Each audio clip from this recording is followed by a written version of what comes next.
did. So it didn't work on the social process and the problems and hide the enmities of conflict parties. So the ones of the 70s war are still alive, and the psychological scars are still strongly present amongst the Lebanese. So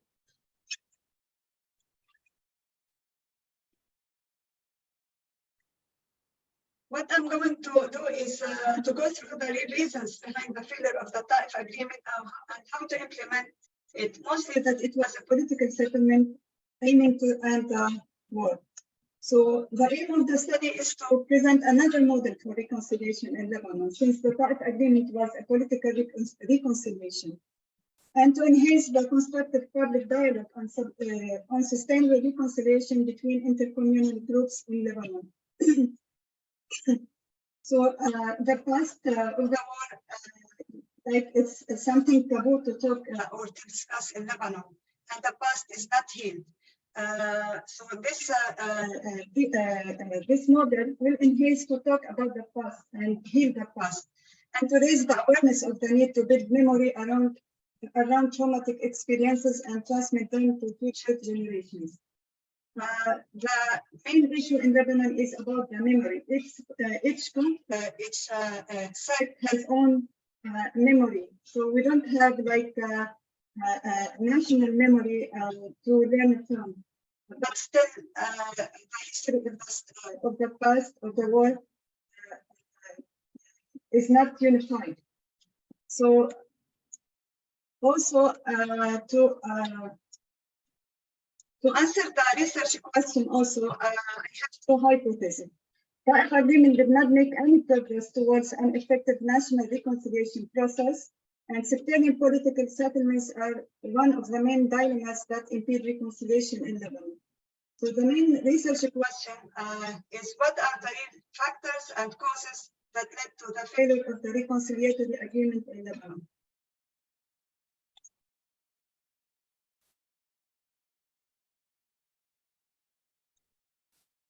The theoretical framework, I'll talk about I'll study the theory of conflict and peace to move to the reconciliation, starting from Hilderman perspective, political reconciliation, social reconciliation, and I'll use also the Aristotle's philosophy premises, internet communication technology, ICT, and applied social science that adopted by Ayad Dajani in his study.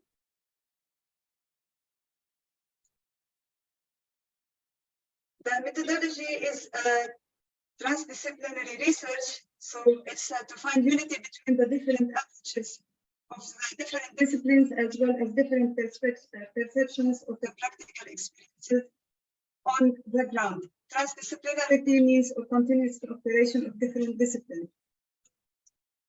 So it will adopt also the mixed method methodology and the qualitative content analysis for online social network analysis. So the mixed method experimental intervention research is a combination between qualitative and quantitative approaches in many cases in the research process. The ethnography is to study the behavior of the community online. The qualitative content analysis also, and using NVivo to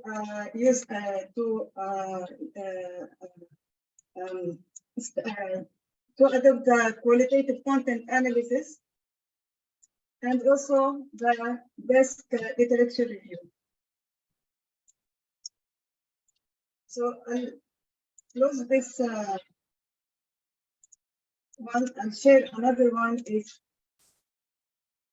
the progress about the project. So I'm still in the first phase, collecting the literature and the resources. And I have here the classification. Close office.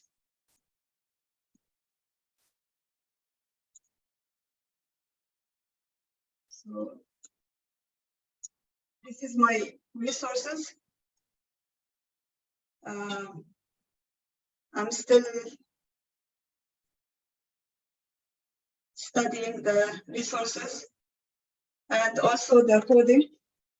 So I started collecting the abstracts and reading the conclusions also. And this is the coding. Still building the coding. It could be in another way. I mean the structure, but still working on it. Depends on the readings. So this is sample of my work. And this is the TAF agreement.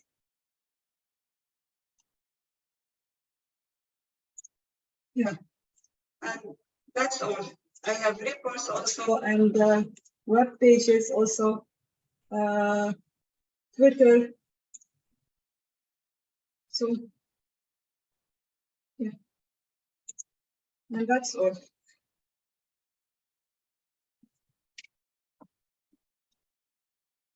Thank you, Zinat. Thank you so much.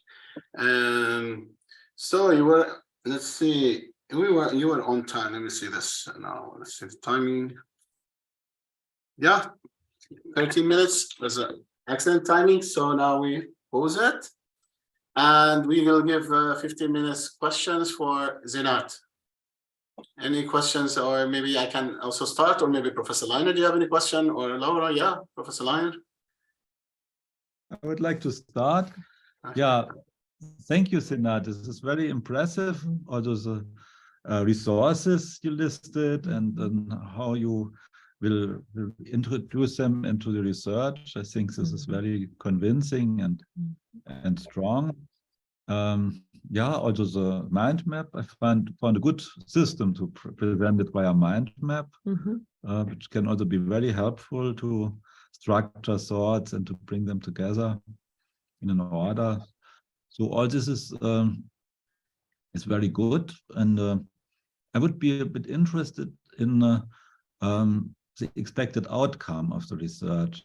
Can you say already something what you think you will find out, or is it just too early and you must just apply the methods and then we will see it later?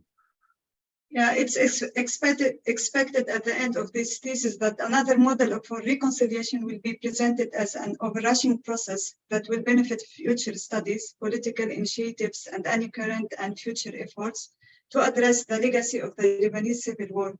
So it will enhance public debate on reconciliation and community dialogue, cross-community education of past violence, and develop effective methods to address the multifaceted legacy of the war.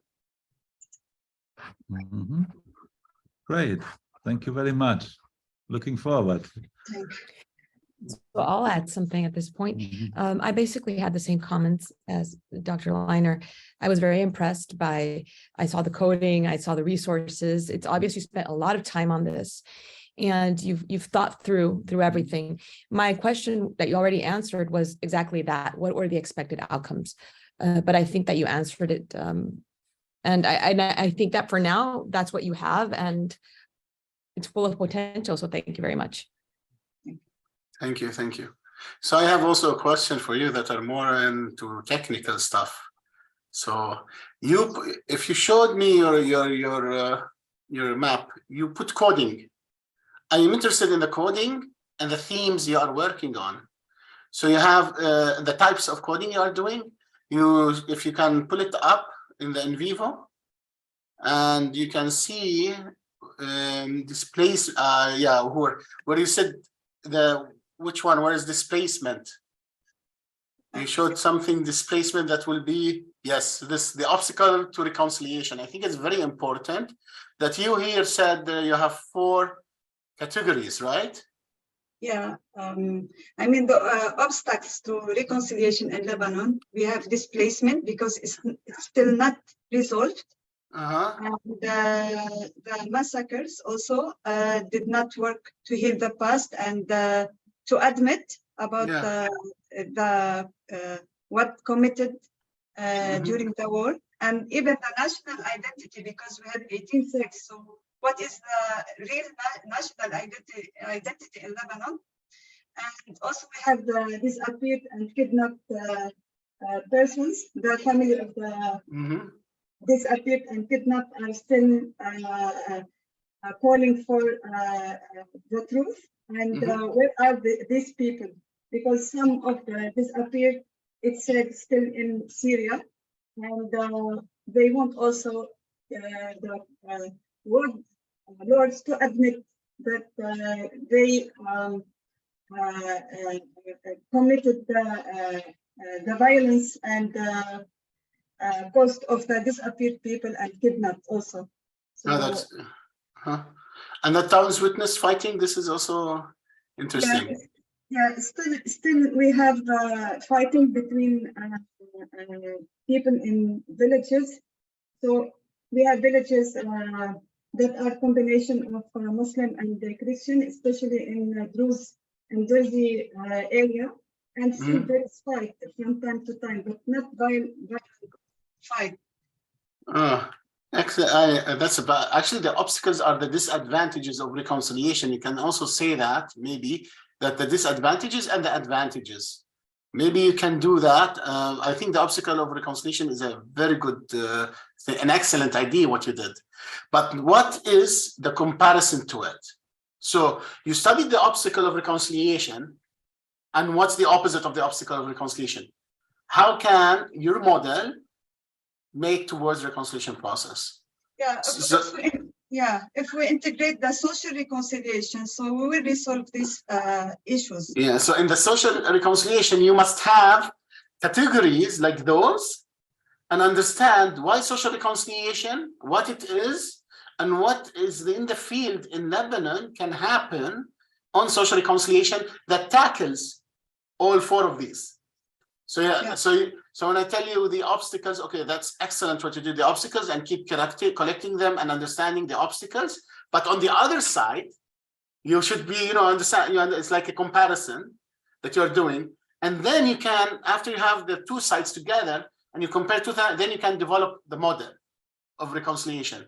So it's like when you have the plus and the minus, and then you can compare between the plus and the minus, and then you can say why Lebanon needs social reconciliation and what the advantages, disadvantages of that it will happen in Lebanon and how can be implemented. And then this will be an excellent part of your discourse of your research.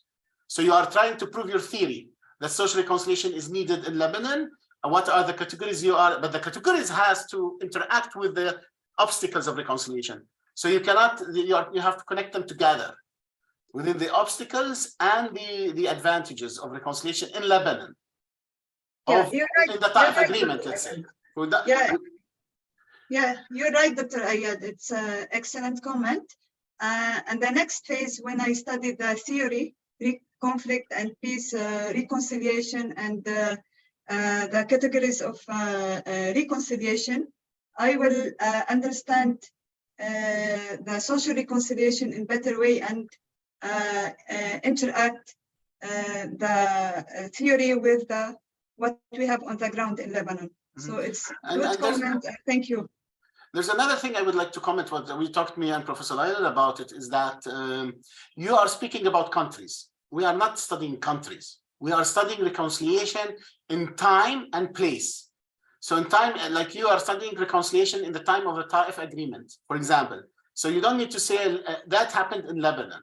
So you have to precise that it is in Ta'if agreement, as the other PhD candidates can understand that we are not studying countries. So this, when you speak about, I am studying Iraq or I'm studying Qatar or I'm studying, see, that's not the right question or the right answer. You're studying that and precise, concise, to the point.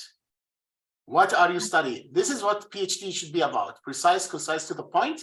Once you get this kind of discourse, then you can really manage yourself and try not to go, I am not going to study United States of America. I think we have also here our PhD student from New York. So it's fine. It's too late, but I welcome you, Kim. So this just to welcome her. Add a bit something to clarify this point, because I talk, of course, there can be a PhD work on a country, which covers the whole country. But the sense of this remark is also very important, that you don't need to consider the entire country and the entire time. You have a period where you focus on, and you have also maybe there are some information before the history important, maybe some later, and you have also a certain area, a certain conflict, a certain reconciliation process starting, or a certain problem which has not been dealt with, a frozen conflict or something like this. This is the idea. And this is the main focus, not so much the borders of a national state.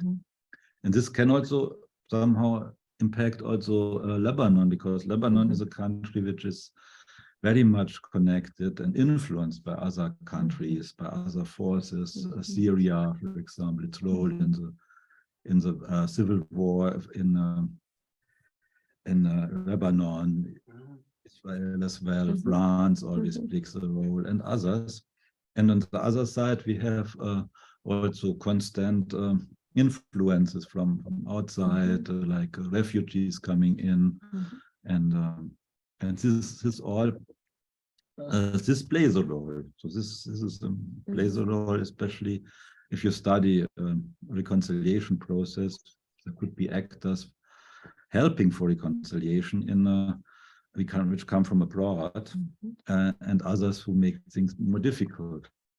So all this together is to be considered. But you can, of course, study on Lebanon, but with a deeper sense, the focus is on conflict and reconciliation, and this can go across borders or be less than the history of Lebanon. You don't need to go everything through what's happened in Lebanon, but only what is related to Taif and so on.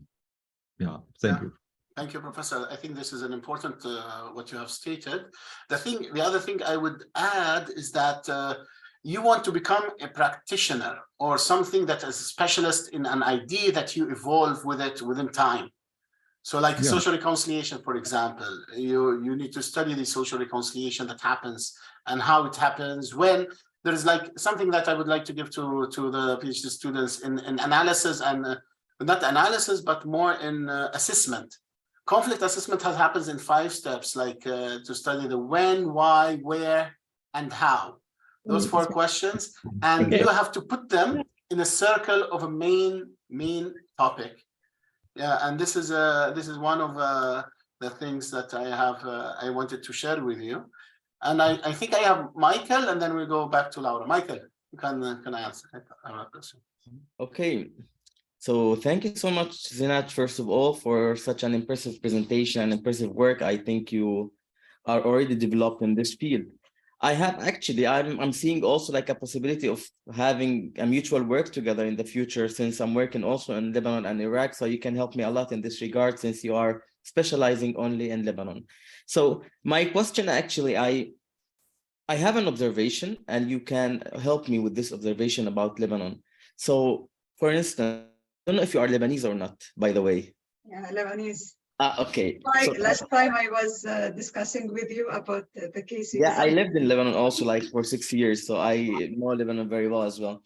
So my question is, like, whenever to come, most of the time the Lebanese people are rejecting in their heart the Taif agreement, and they are against it totally. But when it comes to election, when it comes to the parliament election or any other election in the country, they go back to the Taif agreement. And for example, I had a lot of friends who were at the time at the university, they were against the Taif agreement, and they are saying that such an agreement that happened like 30 years ago, it's not valid right now. But when it comes to election, everyone is saying, no, I want to elect the political figure that belongs to my religious affiliation, because I am afraid that I'm going to lose my identity among the other identities in Lebanon. So I wanted to ask 2 questions in this regard. This is my observation about Lebanon. You can correct it or you can deny it. I don't know, you might have another observation in this regard. So the first question, actually, why?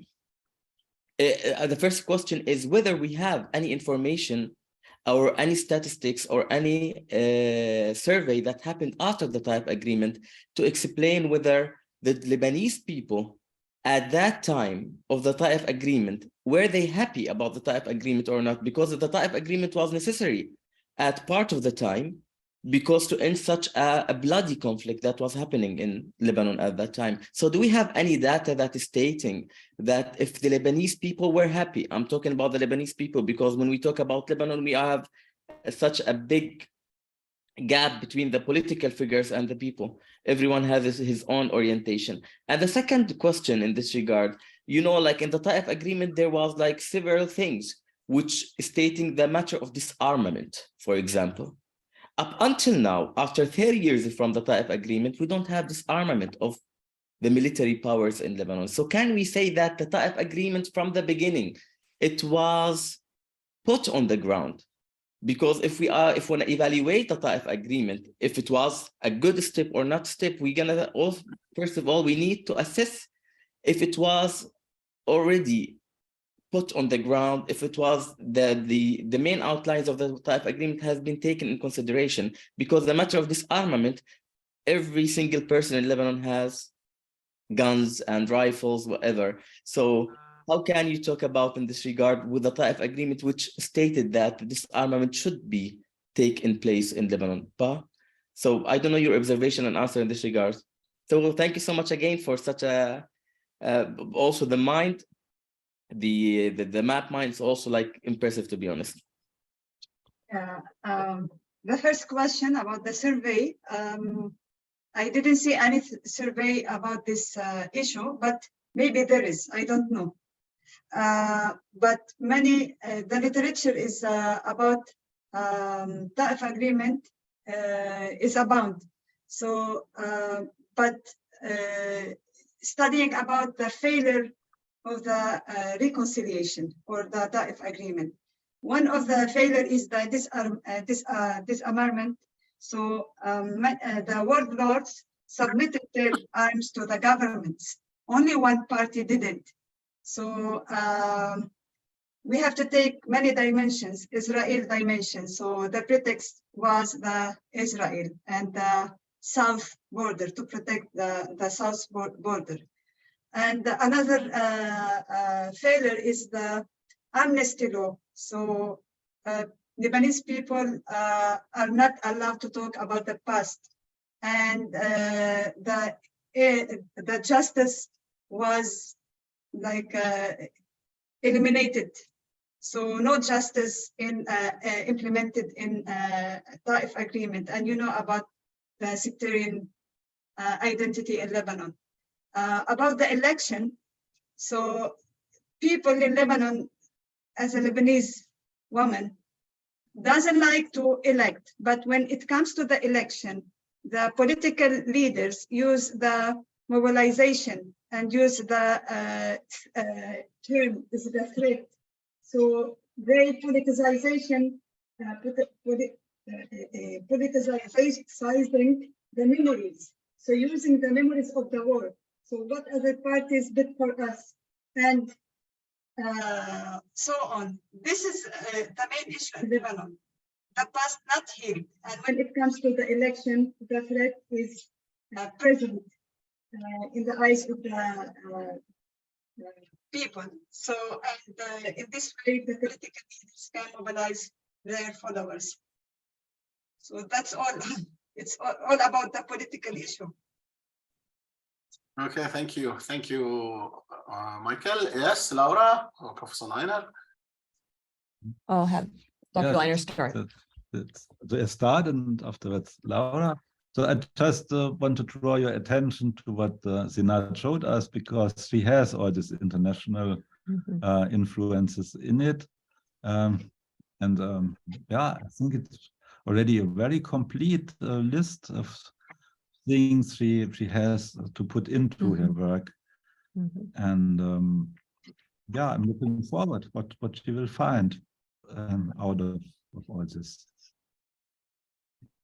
And what I will add is we were actually speaking while you were presenting on one of the moments that you were moving across your different codes. We were very impressed. And one of the impressive things for me in particular was that for the obstacles of reconciliation, when you look at those obstacles, they're usually obstacles to reconciliation in most cases. So, you know, you already were able to drill down to that point. And what Ayad had mentioned about, well, then how, you know, what is going to allow for reconciliation flourish in specifically in Lebanon? How is that social change going to take place? I think I saw that you do have those things that, well, those categories that you went, go back up. It was collective memory. I think you put them under definition, but I think that if you follow that trail, you're also going to have a lot of similar categories. And maybe I will merge some. I will. Yes. For memory here, under the definitions is another category because it's about the theory, the reconciliation theory, and what's the memory in this theory. But here it's about Lebanese memory. So you're going to get to that point, and I just want to say we were so impressed. I was so impressed because you've got right on point. You're ready for a comparative with, you know, in the future, if you want to do a comparative, you already have a good basis because you're demonstrating that just like in other cases. In this case, you also had the same obstacles to reconciliation. So excellent. And I'm looking forward to you developing what Ayad had asked for and what we were also searching for in your categories. So thank you so much. It was really excellent. Thank you, Zinat. Thank you. So I have a question for Zinat as well, which is now Michael put it up actually, and then you answered Zinat, but there's something important, which is the past. You said that the Lebanese don't speak about the past. I think this is very important in reconciliation to speak about the past and not to forget the past and to learn from the past. So how you will integrate the teaching of the past where people don't want to talk on the past, or it's another dilemma that we go into, like for forgiveness. So people, they say forgive and forget, and this is not correct. In reconciliation, you have not to forget. You forgive, but not to forget, and this is a big issue as well. So how you will tackle how you can tackle the past issue, and how past issue will affect your reconciliation. This is if you have ever thought of this. Yeah, when I studied the social reconciliation, I will, for example, if I will use the model of South Africa, so and maybe we can apply in Lebanon. It's about the social reconciliation when the apology is implemented, to admit what happened in the past. So it could be like to reconcile the past, I mean, between. So are you going to do the research, like questionnaire, and really check it and check if the past is going to happen and what happened, and if they're going to say, I want to speak about the past, maybe you can do a questionnaire of questions and do like different questionnaires and then compare between them and do the analysis, how reconciliation with reconciliation categories. This will like show you if the people are really open for reconciliation. So this is also like, this is really very interesting, by the way. This will show that the schema that you did, that if they really want it, and then you can implement it on the Ta'if agreement and see what really happened there. So are you going to do that? This is my question as well. Yeah, sure. I have to conduct like focus groups and also interviews, also surveys. So because it's mixed method, and I have to understand properly what I can do for my research, even it can be applied or not. So it can the past be healed or not. Yeah, I think it's more, you understand, there's another research that about healing the past, and it's not an easy research, it's a big one. So you have to understand if you're taking it to that direction, then it's very good, I can tell you. It's an excellent program, ambitious one. Yeah, very ambitious. Yeah, I want to, maybe I forget to tell Michael about the election and about Ta'if agreement. So Ta'if agreement, it depends to the sect. So if Muslim sect, they stick to Ta'if agreement. If, for example, Hezbollah and Christian sect are calling for new political formula. They want to update or put another agreement between the conflicted party. And now they are calling for not to take the 50-50% percentage. They want to have the third percentage between the conflicted party. Means these parties are not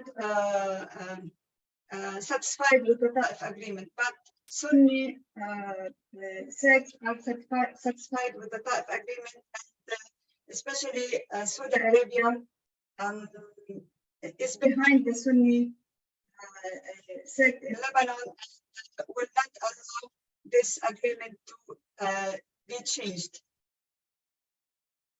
Okay, so we will take on, okay, we have two questions. We'll open for Laura and then to Abdul Ghani, and then we'll end with Zinat. I was just going to make a comment in terms of the question that Ayad posed, which is a good question about the past. So for me, I understood that you already had this. You had healing. If you go back up just a little bit. Yes. So you already have healing the past wounds, and then nicely finishing off here with the art of reconciling warm memories. So my understanding is that you're already focused on this. And that, as you said, you really have to make sure, because of you're using mixed methods, and if it's proper for you to go ahead and apply certain, for example, surveys or other things that you might consider. But for me, I see that you already have considered this, at least here, what you're showing us on the screen. So thank you so much. Yeah, we have many organizations in Lebanon to heal the past because the government didn't work on the past. So they have archives, they have content and literature. Many researchers use these archives. So I'll try to connect these organizations and use the archives. They have everything about the past, and even the about the disappeared people, the kidnapped people, and they have a good connection with the families of these people. So I think it's a good good tool to use in Lebanon when I conduct the research.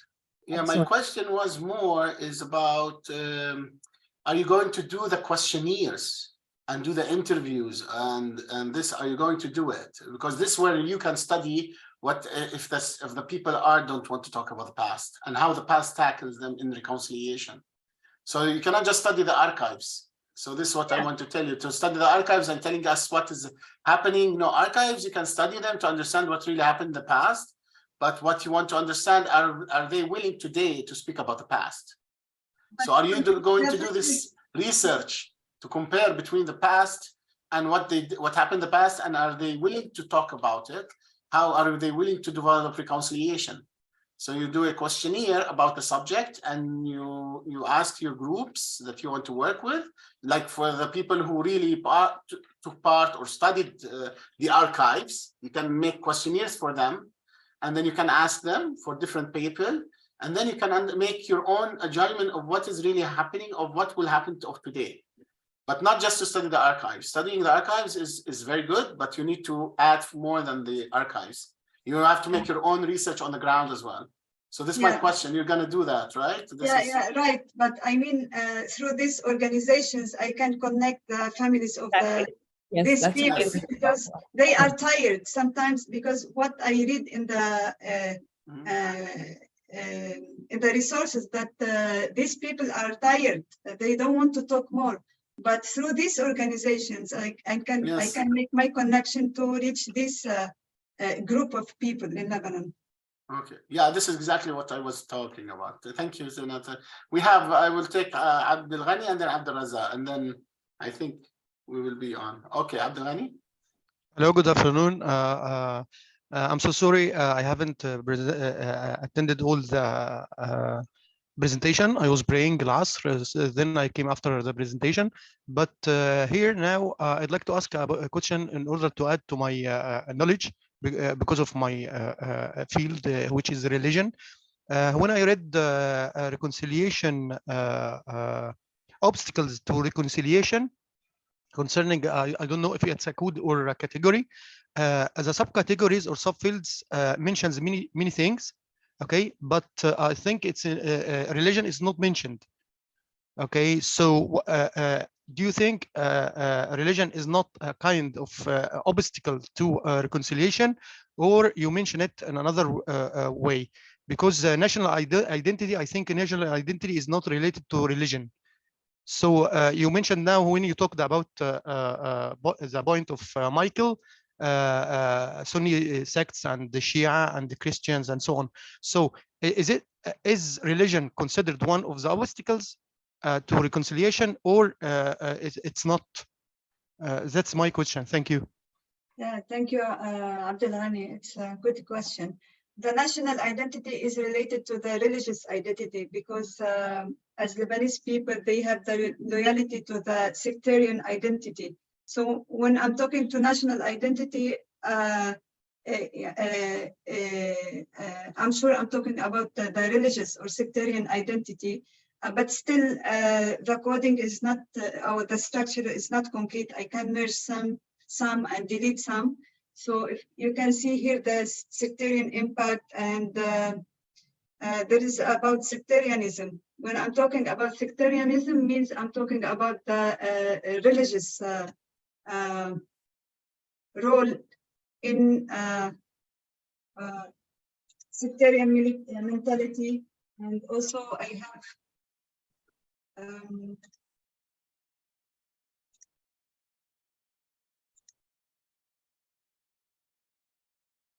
because it's a big structure, so I cannot find quickly.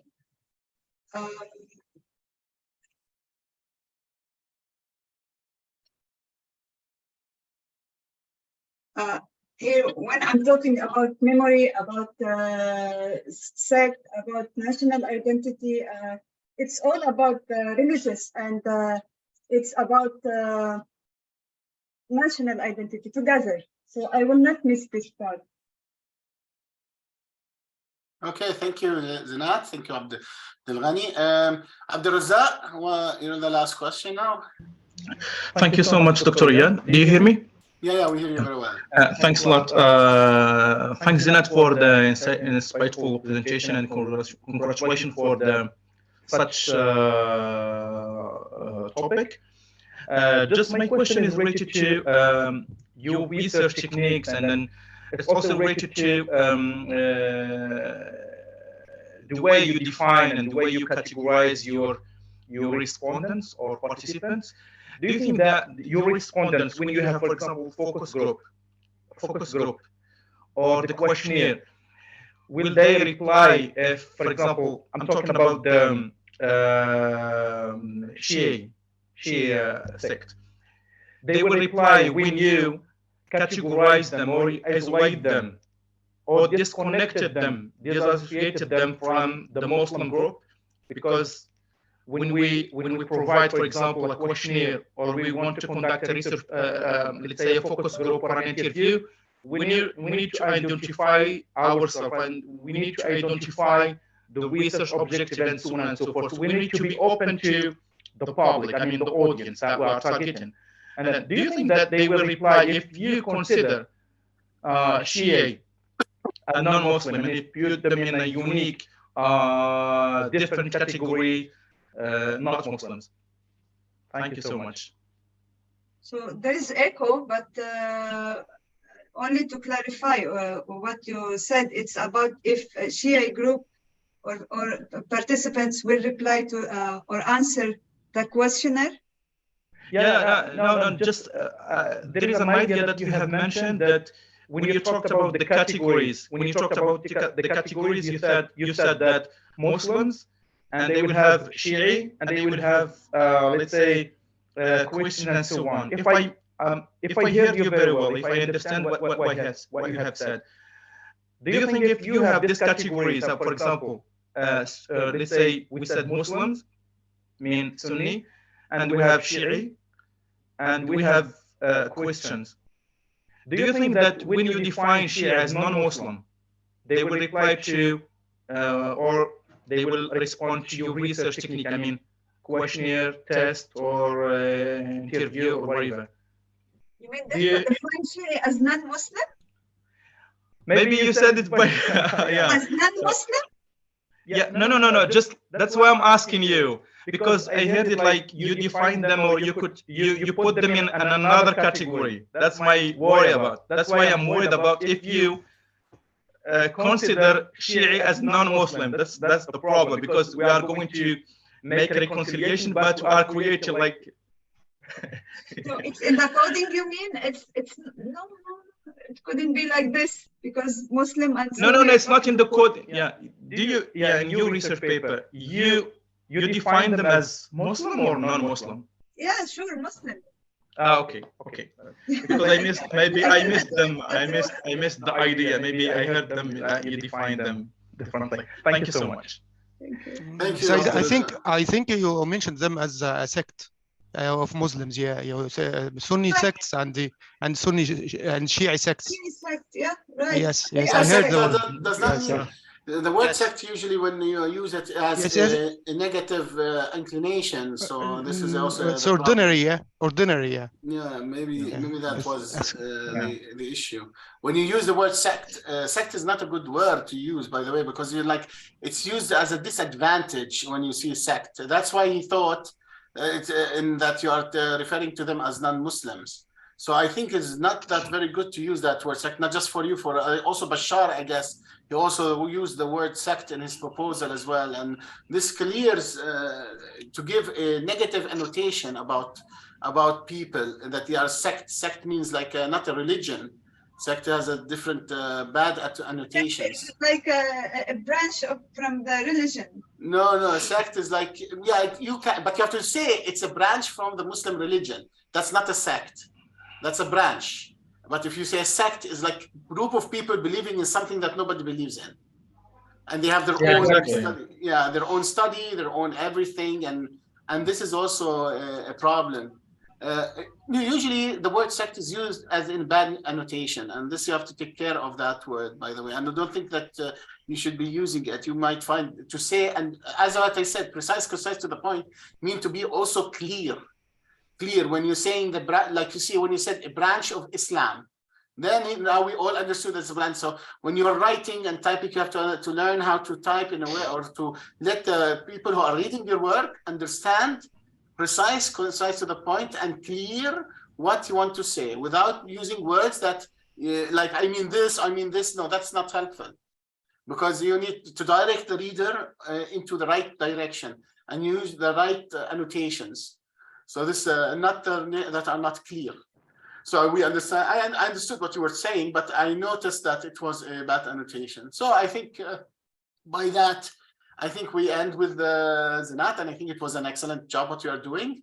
I reflect it's good research, and I like the way how you define the coding and how you did the in vivo analysis. I think, but you have to work on mixed method research design more, because you did not show the mixed method research design. It's not parallel, it's mixed method.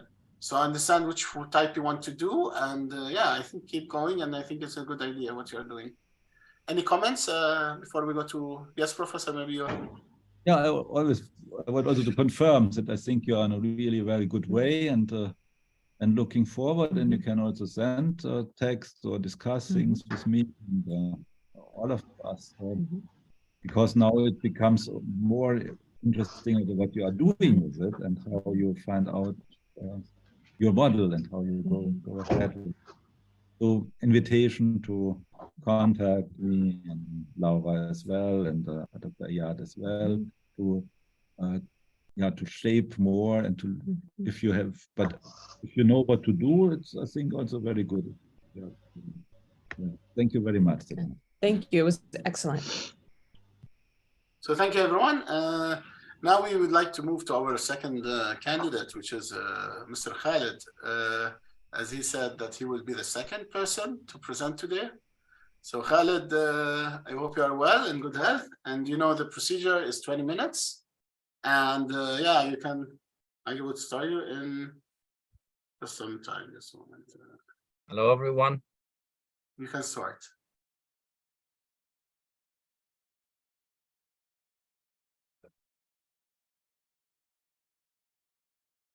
Can I start? No.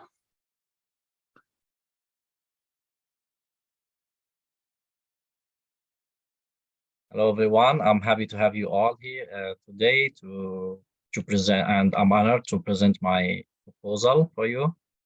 The title of my thesis is The Role of Culture in Promoting Social Reconciliation. I applied for AARMENA, but I got the acceptance from the Faculty of Intercultural Business Communication. And my first supervisor is Professor Christoph Witter. And the second supervisor is Professor Leiner.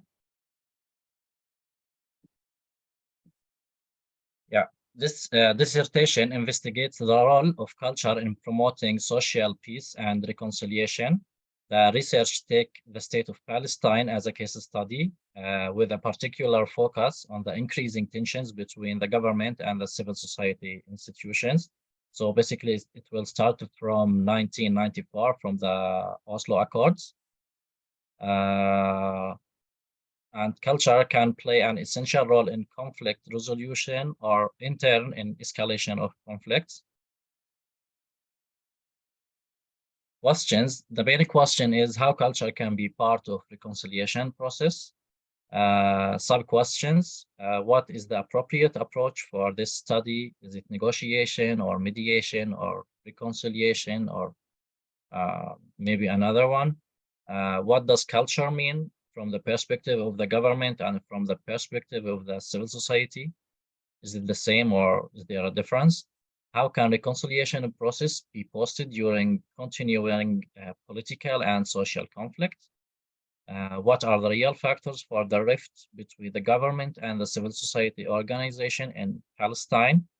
And who are the relevant stakeholders and what is their role in reconciliation or in escalation? How the relation between the government and civil society organizations have developed.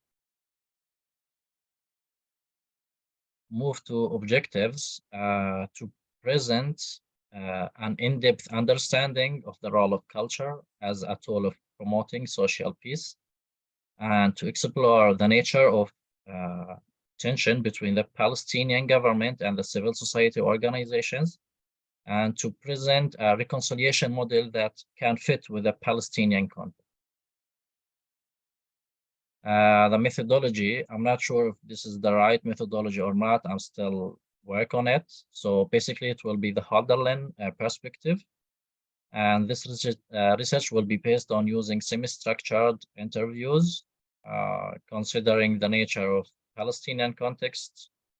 I think I used to work in research center, and as I saw that the people are afraid to speak in front of other people because we don't have full freedom of speech. So I think semi-structured interviews will be the best method. Yeah, that's it. Questions and feedback, please. Thank you. Thank you very much, Khaled. I enjoyed reading your proposal. I think it's in the first stage, but I think we understood exactly what you are trying to do to develop what a reconciliation model, but you need to understand the culture more into the Palestinian culture and how it works and the civil society as well. So you're studying also the civil society and the relations of the government and the civil society and civil NGOs, right? Exactly. So are you studying how reconciliation can be implemented between the civil agents society and the government? And the government.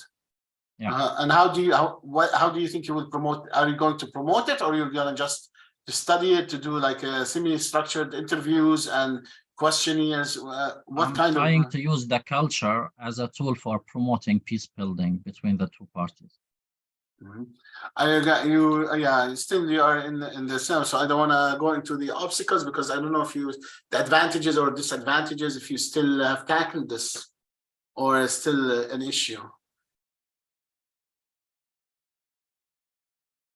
of advantages and disadvantages of promoting reconciliation in Palestine, for example, or between the civil society and the government. Yeah. Yeah. Have you still tackled that or not not yet? Basically, I think there is an increasing tensions between the two parties that could lead to more escalation or maybe conflict in the future. So that's why I'm interested in studying this tension and trying to understand why is this nature exist, and how could we find a reconciliation model between the two parties. Mm-hmm. Okay, I think it's very interesting what you have shown us. So we have also Abdul Ghani. Abdul Ghani, you can also ask question. Yes, thank you, Khalid. It's a very interesting topic because culture always is one of my interests. So I think it's social interaction is based on culture. Okay, so culture is a basic unit for social interaction. So that's why culture is very important. But I think culture is changing all the time. Okay, in the past it was changing. Takes decades in order to change. Nowadays, because of the world became a small village, so it changes in so quickly. So take care of such points.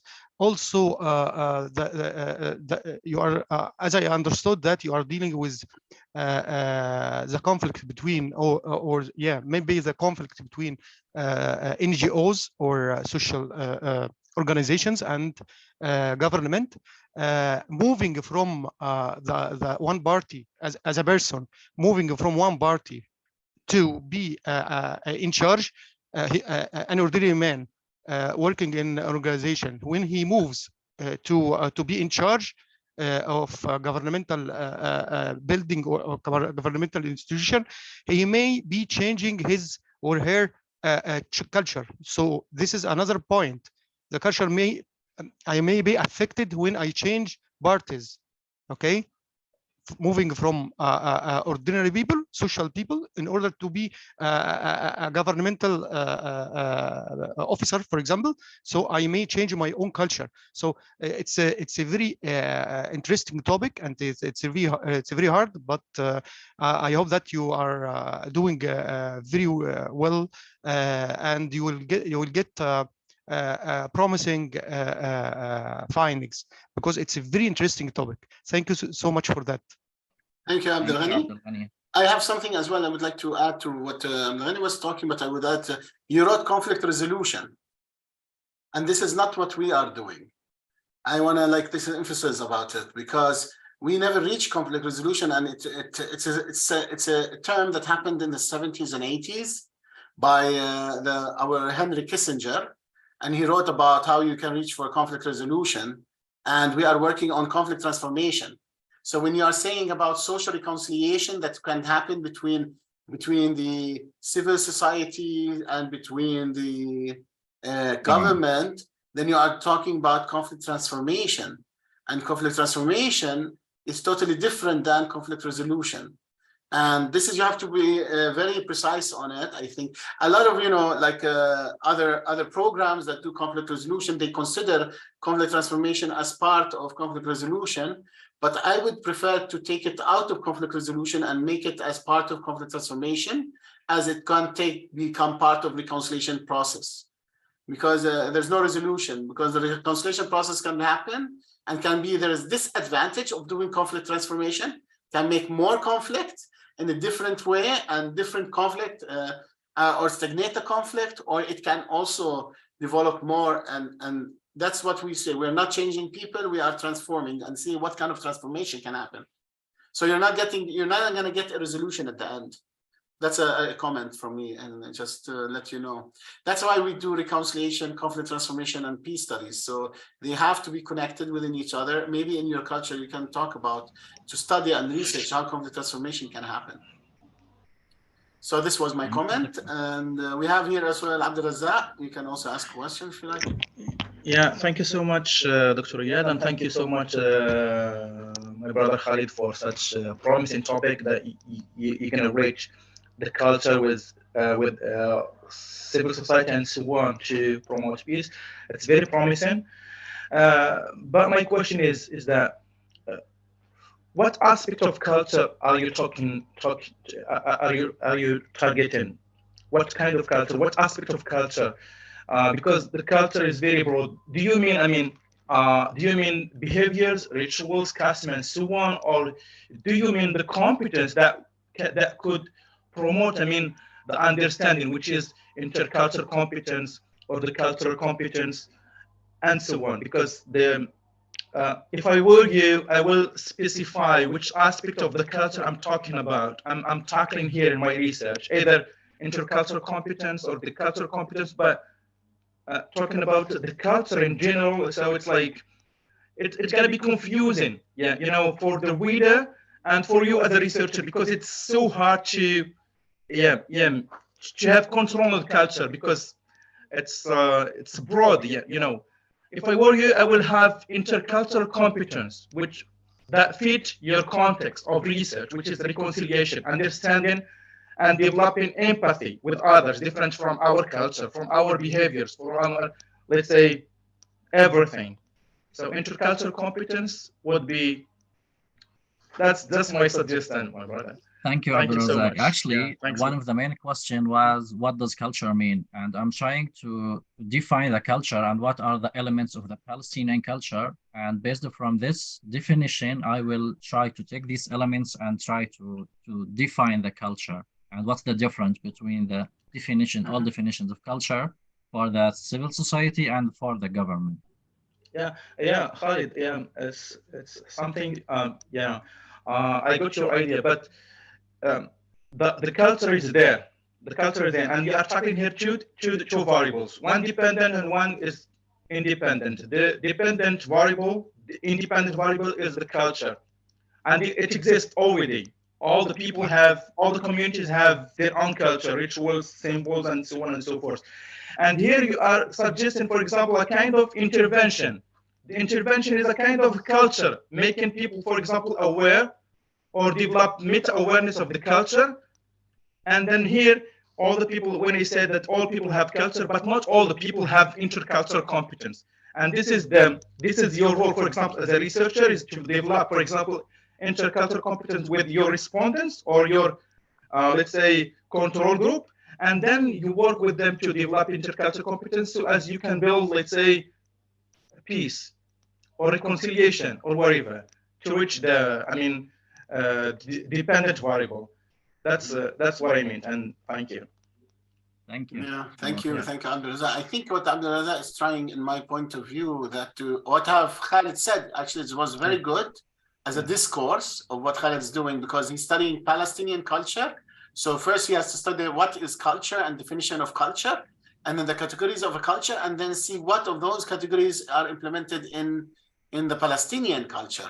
And then he can understand what reconciliation is and how it can, implement the reconciliation, social reconciliation that he's working on. I think this is a good idea that Khalid proposed, and I think it's a very good idea. Thank you, Abdulrazak, for mentioning it. And and now we go to Laura and Professor Leiner. Yeah, let me also thank you for this important topic. I think it's always important to work on culture, but it's not so easy, because already the notion of culture, the definition puts problem. There is the first problem is you use a large meaning of culture. Somehow everything is culture. You can call everything a culture of a certain group, even it's not high culture, but popular culture, and everything can be like a culture, be thought about. And then you can have more narrow definitions of culture, sometimes normative, or sometimes also based on the standard of what we mean by culture, like cultural activities, music, art, and everything we aim to be somehow aesthetic or playful, something like this. And this, I think, would be an important reflection to be done, because this is always a criticism. If you see in the in sociology, you have the sociology of culture by Prof. Alexander, who spoke also on cultural trauma. We always receive this criticism. What does this mean? What is culture? So I think this would be a good first step to start with this question you have, and to make it clearer what you will really work on. And yeah, I think there can be a lot can be found. So I'd like to add something. First of all, thank you for the presentation. I'm not going to repeat some of the points that were already made. For myself, the first point is I'm really excited about the fact that you're looking at civil society and government, because different circles have spoken about this. There's a need now to start focusing on this sphere. And I think you're right on point. And you're right on point specifically about culture, because from my experience, and I'm sure you could find many examples around the world, in culture and traditions, you have tools. You have tools for how to succeed from generation to generation. You have tools, for example, Abdelrazak said, empathy, that rituals, traditions inside of a culture that build empathy. So I think you're right on spot on what you want to research. I would urge you to continue forward, and of course, take questions such as what observations as Dr. Leiner just made, very important, because you really have to make sure that you are able to at least defend what working definition you're going to have a culture. And I would also point out that Adalgani made a very good point, which you're going to have to be very careful about, which is culture changes. So you're going to maybe even have to look at a specific period in order to be able to at least say during this period, these are the certain cultural tools that are better serve reconciliation. And in a future study, I will then apply, then I will try to understand if these tools were used to promote reconciliation. But that's it. No, I understand where you're going. I think it's going to be a very powerful dissertation. And you just have to make sure that you take all the comments that were made at this point into consideration. But I worked a lot with culture and reconciliation. So I know that what's out there in terms of the power and also of the need, you're actually going to be addressing a research gap. So that in itself is already a very big step. So thank you so much. Thank you. Thank you, Dr. Rao. Thank you. Abdul Ghani? Yes, thank you. I was going to mention the same points as Professor Martin and Dr. Laura, but I may add that you have to limit or delimit the topic, the title, delimit it with specific adjectives, modifiers, like, for example, as Abdelrazak also mentioned, religious culture, social culture, and so on. This is a main point. Modifying the noun with an adjective, it helps you so much to concentrate on a specific point. Also, you have to take care of the elements that affect culture, like, for example, religion, maybe occupation. There are a lot of points that may affect the culture. So take care of these points inside the thesis. Concerning I'm not going to mention so and so, or I'm gonna mention concentrate on this element which affects on the culture. Okay, so these are main points because the topic is very interesting and it's wide. Okay, and you can see now all of us are interested because it touches our life. You know. Also, the types of people, the governmental institutions are not affected, but under some pressures, political pressures concerning dealing with Israel, for example, and some institutions or organizations refuse this. this way of interaction between Israel and government. For example, some accept, some approves, some organizations don't approve. So there are elements which are should be specified before working, which in order to concentrate on your work. This will help you save your time a lot. Thank you so much. Okay, thank you. Michael? So thank you so much, Khalid, for such a promising topic, as everyone has mentioned. And I do agree also with Laura that while I have been also reading about the Palestinian case, and I've been most of the time interested, I've taken my master's degree in Jordan, and you know, like the relation between the Jordanian and Palestinian.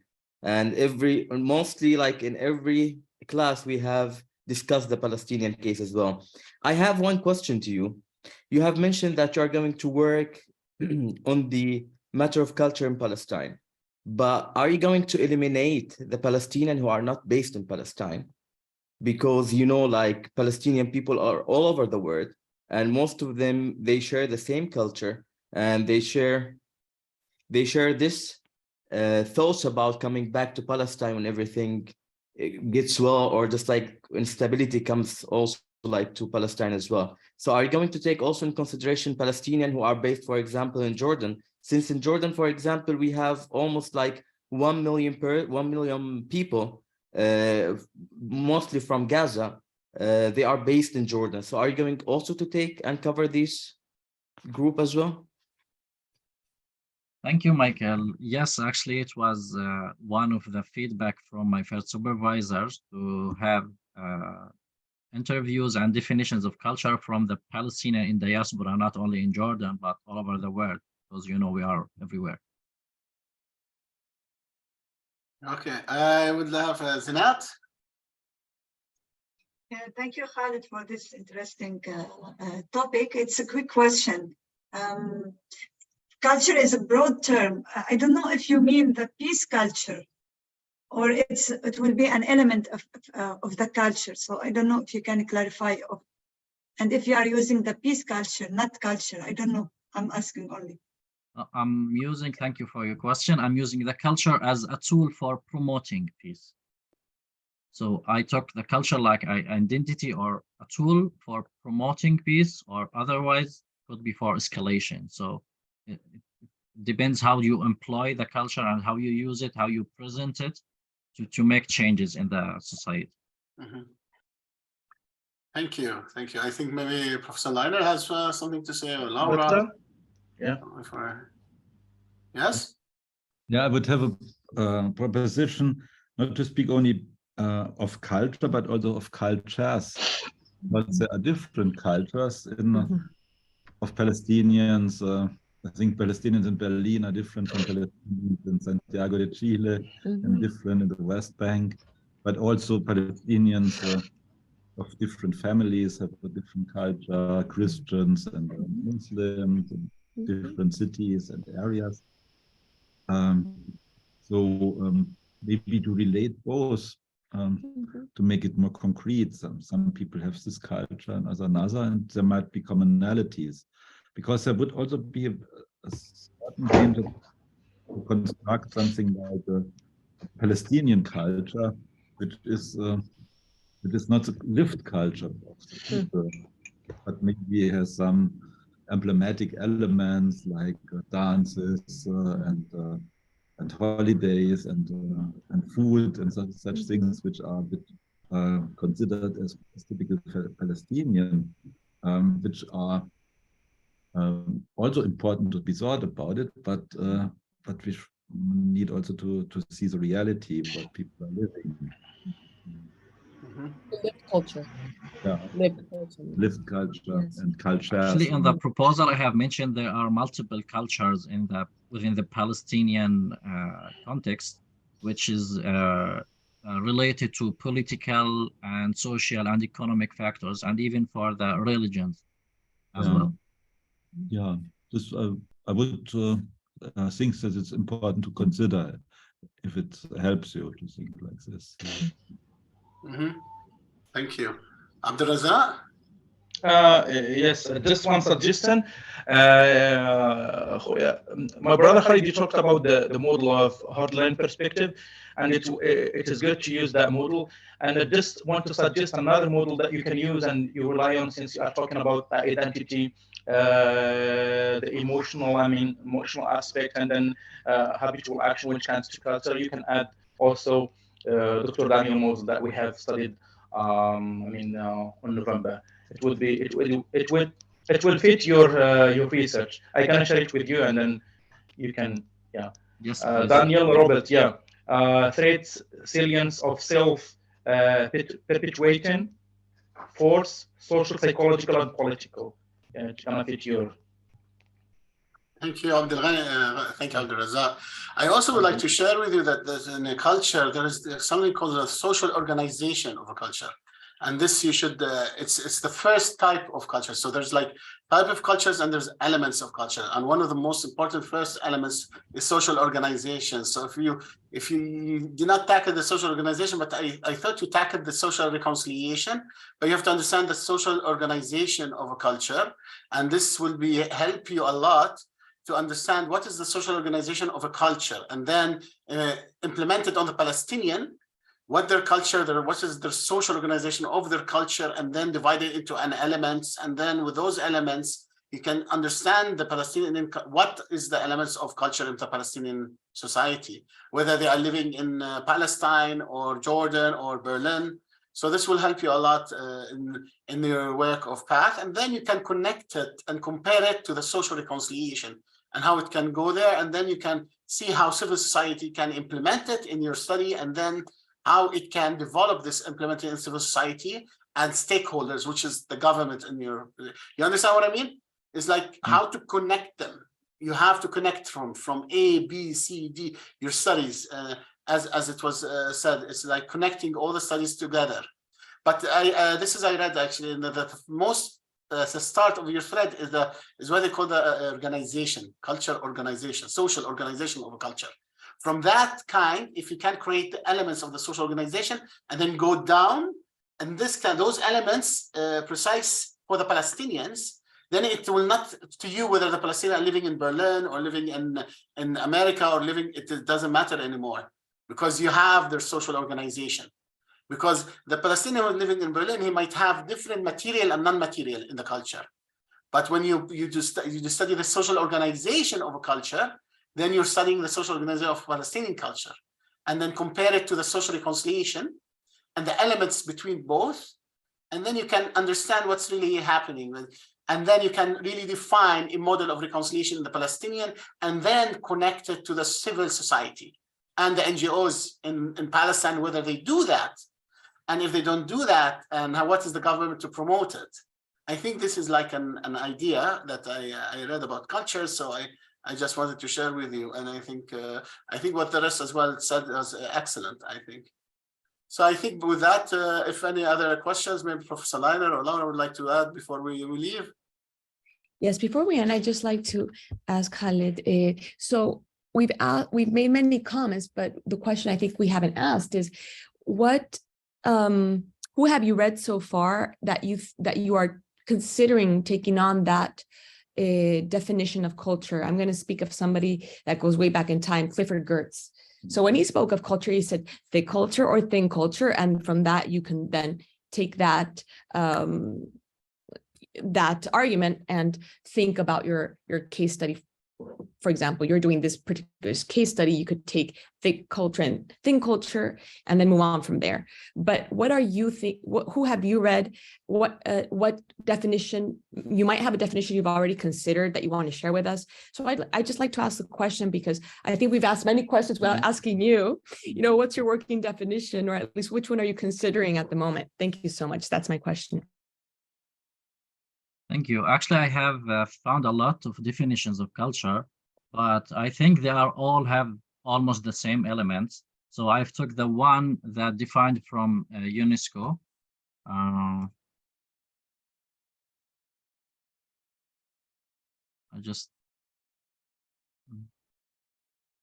you hear me? Yes, we can hear you very well. Yes, we can hear you, and we'd love to see it too. So thank you so much.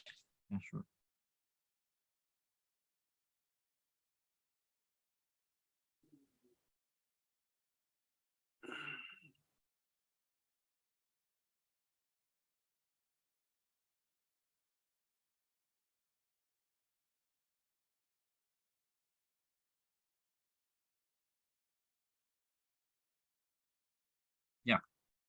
Culture is a broad term with no precise definition. However, UNESCO defines it as a distinctive spiritual, material, intellectual, and emotional features of a society or a social group that encompasses not only art, literature, and a lifestyle, ways of living together, value system, traditions, and beliefs.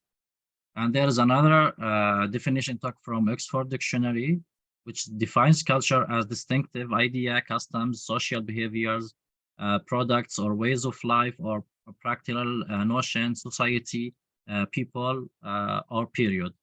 Hence, a society or a group characterized by such a custom. Thank you. Thank you, Khalid.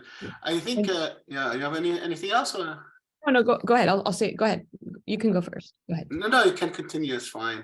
Oh, no, I was just going to say, again, it's very, the comment's been made, it's very broad, but again, you're in the right direction. And I think you need to now drill down into, you have to go and look at maybe the state of the art also in terms of culture and then select from there, for example, we have here spiritual, material, intellectual, emotional features of society. You might want to select a theorist that has something that is close to what you initially chose that makes sense for Palestine. So that's what I would really urge you to do, because again, this one is still a bit broad, and I think that you need to do a bit of a literature review just on culture and what has been done in the field. So that's my comment. And I think I can also only underline this. I think this is very helpful if in the early stage you read on culture and follow maybe one of the theorists who structures this notion in a bit more precise way. And yeah, it's a read you do now, which will help you later a lot. Thank you very much, Professor Leiner and Laura. And I would like, since you are talking about the UNESCO, you understand there is something called culture of peace. Have you tackled this? The culture of peace. It's one of the programs for exactly. I used to work with UNESCO. Okay, so the culture of peace was written by the Nobel Peace Prize president, of course. You know that, right? The guy who wrote it. If not, I tell you, this is a book, but I think it's good for you. It's for actually one of our professors. But it's nice. Professor Leiner gave it to me. It's in my office. You can read it if you want. It's the International Handbook for Peace Studies. And this has a lot of cultures, but the most important one is the culture of peace. And I just forgot, I read it all, but I forgot which chapter is talking about the culture of peace. And it's called about the UN culture of peace. And they have the 8 elements of culture of peace. And this you can integrate it into your research and check how this culture of peace can be integrated into social reconciliation using the culture of peace of the UN. Of course, you know it, right? The UNESCO culture of peace? Yeah, sure. Okay, but so I have a question that we could consider this book as academic reference. Yeah, the book is academic. It's a professor, all professors, Abu Nimr, and yeah, it's John Paul Ledrich, Alberto. It's one of the best authors actually for this book. It's called Culture of Perspective. Okay, I'm gonna take it. Yeah, it's a lot of cultures, different places around the world that works for peace. You can understand different cultures of this. And then the best thing that I liked about it is when they study about the culture of peace. And I think this can be your base of jump start. But I think what we said now in the whole session was really impressive. And I think it was very impressive for everyone. So Abdul Ghani, maybe you can speak before, because we have now to finish. Abdul Ghani, I'll give you the last question for Abdul Ghani. Dr. Ayat, can I share my screen? What? Can I share my screen, because you are talking about the same topic that I'm searching, so I can show. Okay, you have the book? No, not the book. Okay, what you have? Yeah, you can share the screen. Maybe you can stop sharing, because I think, yeah. Okay, till she shares, I can tell you you have to specify the type or definition of culture you are using, okay, which may be depending on the topic itself. maybe it has some social or political or something like this, or maybe a mixture between both, because you are dealing with ordinary people and you are dealing at the same time with governmental institutions, right? So I think culture is everything related to, it's like interacting bridge between two places, me and myself, or me and the other. This is culture, which is used in the interacting. So try to specify after giving many definitions. Just to try to specify one which you are gonna use for application. That's my point. Thank you. Thank you, Abdulghani. I can share this document with Khalid also. This is for HBKU, Mohammed bin Khalifa University. I think it's a piece. It's interesting. But this is, but you need, when you share this, you have to understand, Khalid asks a very good question. Is it can be cited? Because you understand he needs to go to the source. You cannot just take it and write, depend on that. You know, Khalid, that. So yeah, for he can use, but it's my work. It's for HBKU. I'm working on this. Yeah, but you cannot take it as a source. This is the problem. He can read it and take what the sources are about. Yeah, he can use the sources and the structure and the main concept. So he can maybe, I mean, easy work on the culture. Yeah, but the book is, it's good. You can share it with him, but I think the book is also good because the book is a good reference. Here, if you want to share stuff, it's very good, but you have to understand, you have to take the source and not depend on the documents that you share. So I just want to make a comment.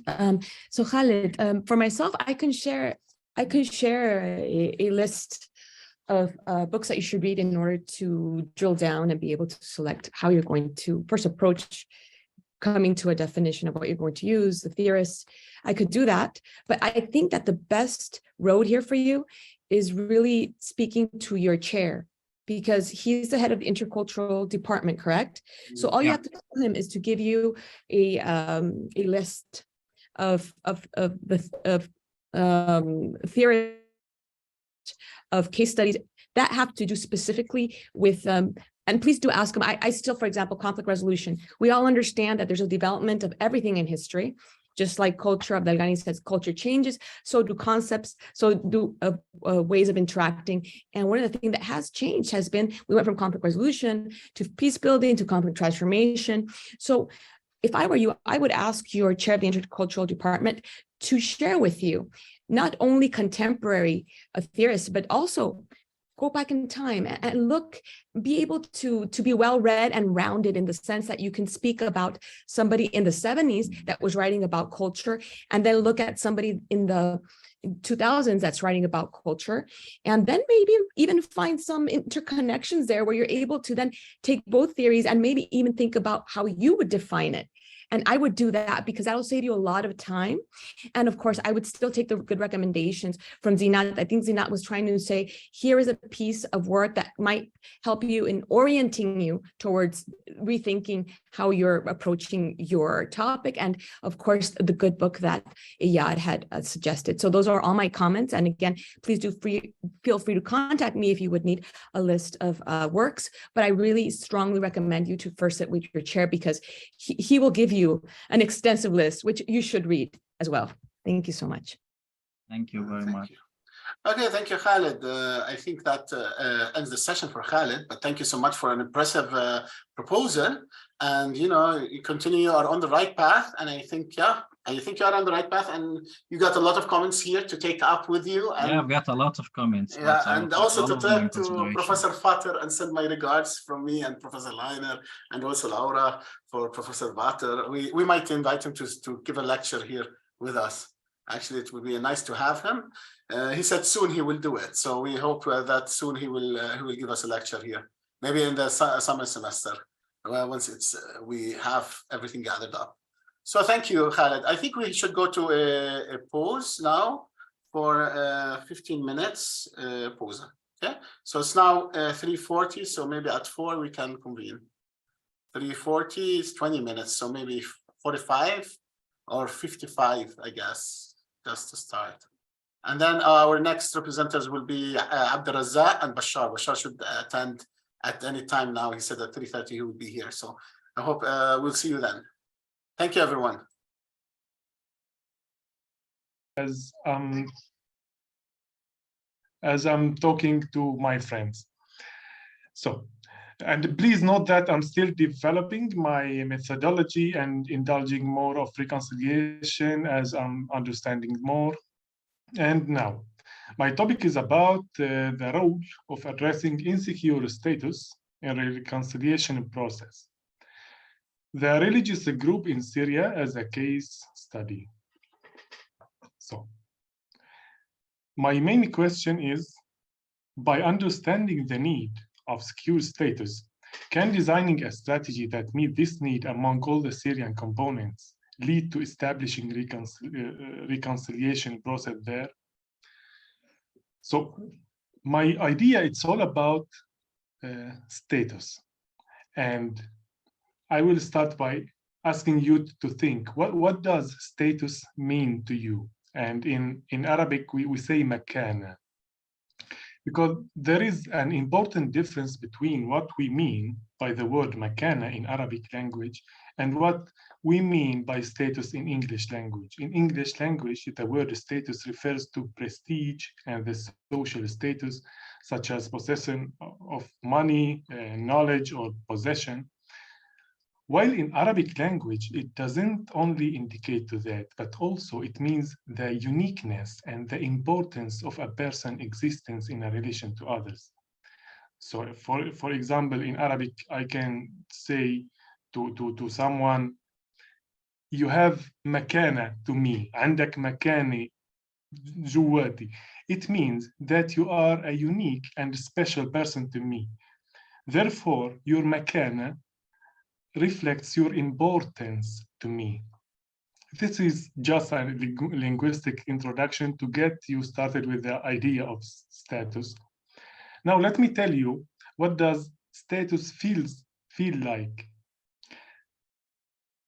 Please, each of you try to imagine how would it feel in the following situations. And I'm not asking you what do you do in this situation, but just to imagine how you feel.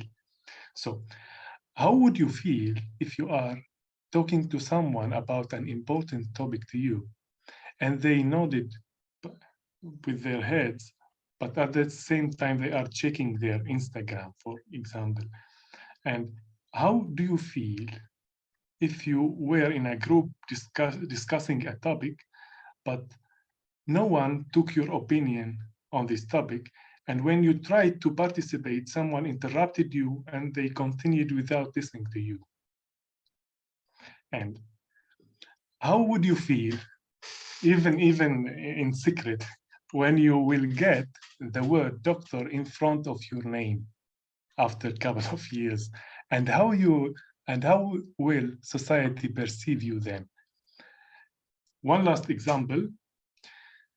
Did you notice before how the human longing for love relationships, how does that associate with the status?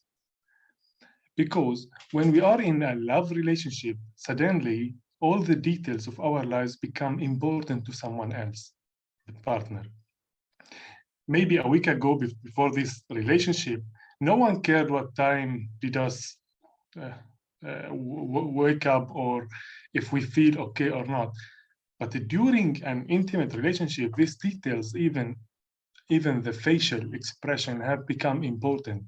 And in a love relationship, if you are present among 20 other people, for example, then in the eyes of your lover, you are the most important person among them.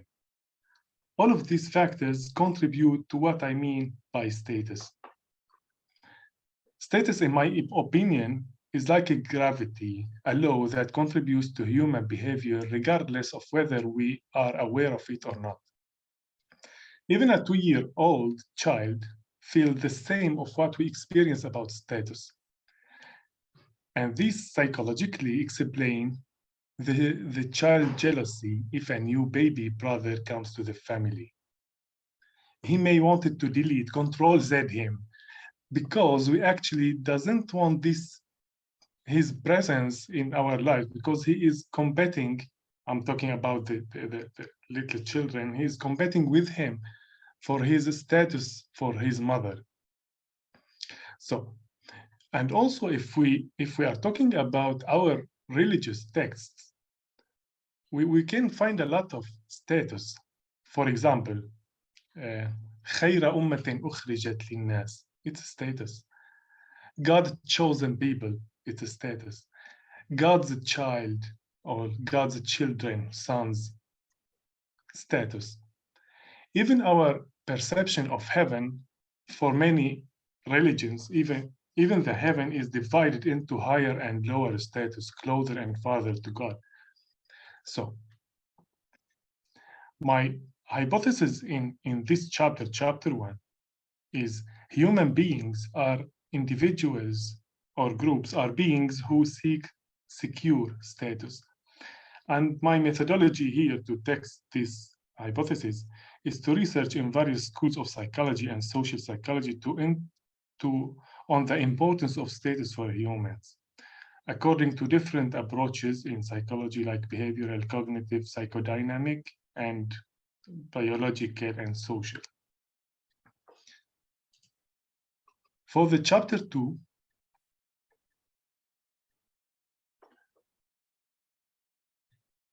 my hypothesis is if a human's need for secure status is not satisfied, it will negatively affect his relationship with others.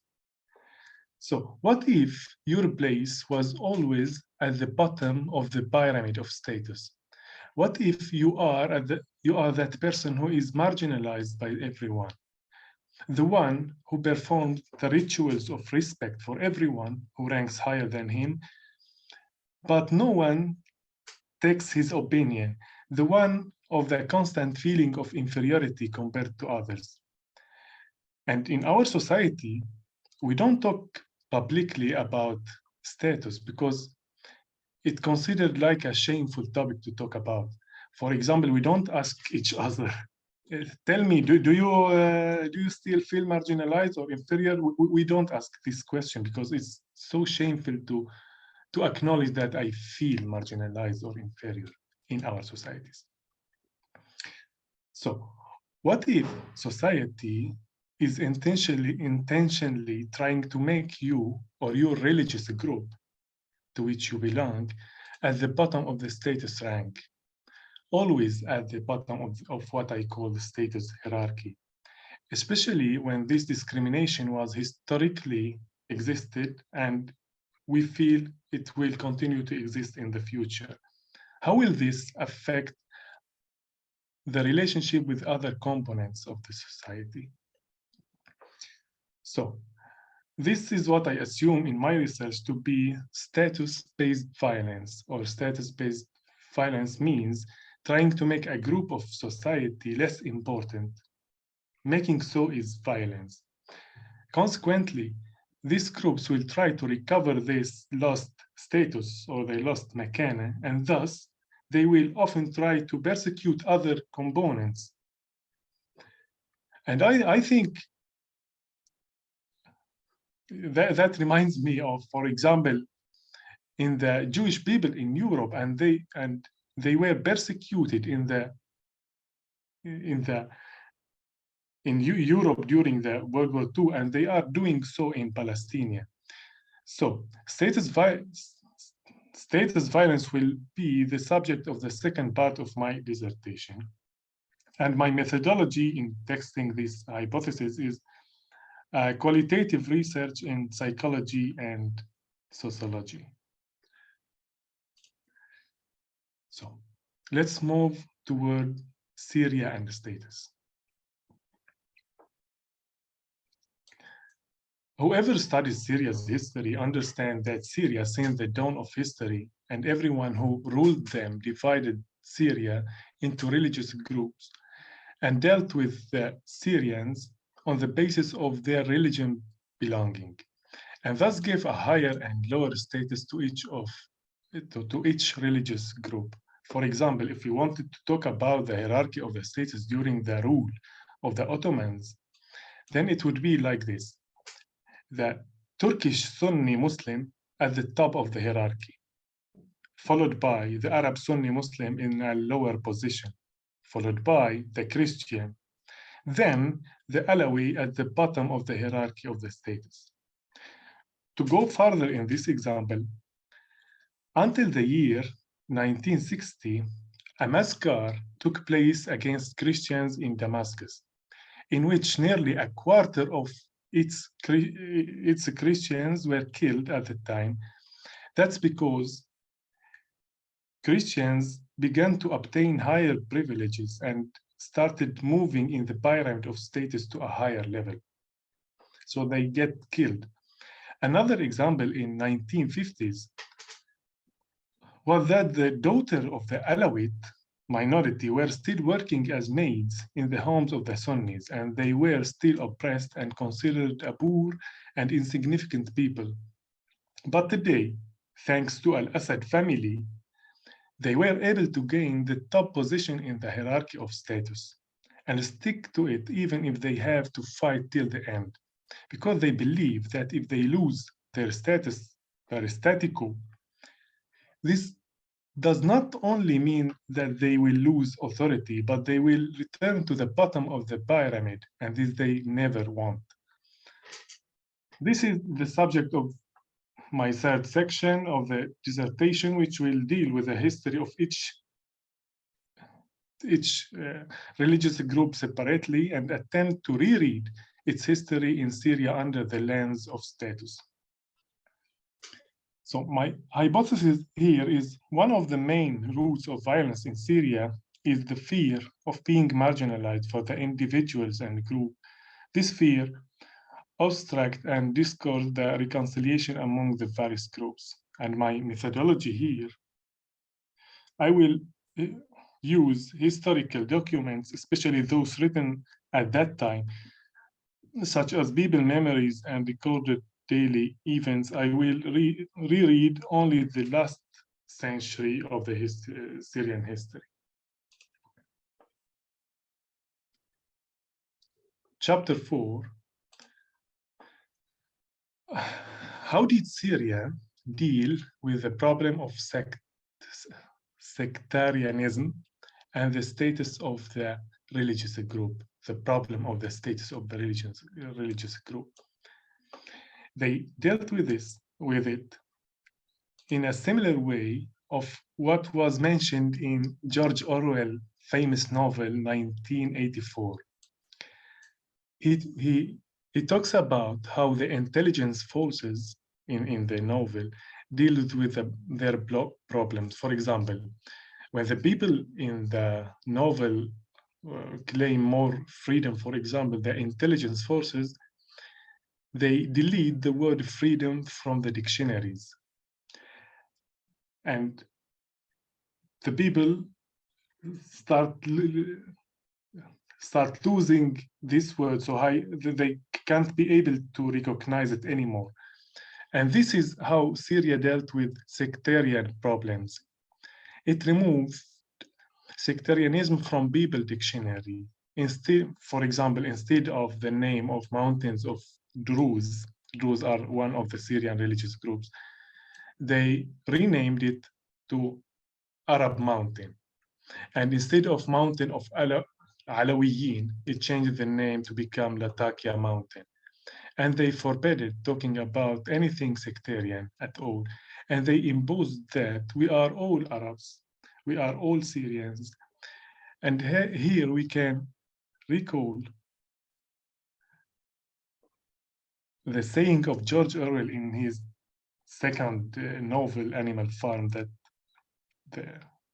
it's written right here, all animals are equal, but some are more equal than others.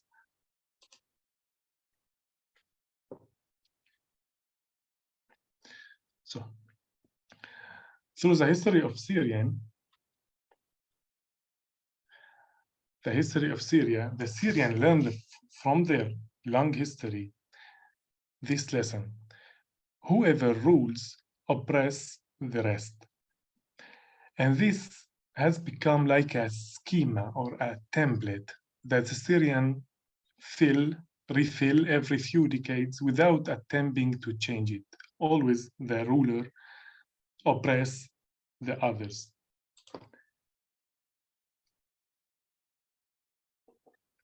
So this chapter will talk about the theories of reconciliation, how they view the issue of status, and how we can, through the various approaches offered by these theories, intervene in Syria to address the root of the violence, which is, in my view, the religious groups' fear of each other and their attempt to occupy a greater position than others. In this chapter, I will rely on the theories that talks more about satisfying the need, as I assume that the need is for us. I assume that the need of status is an inherent human need, and true reconciliation cannot be reached without formulating an appropriate method for people to feel equal, important, and united. So my hypothesis is our accurate understanding of people's fear and need for secure status will enable us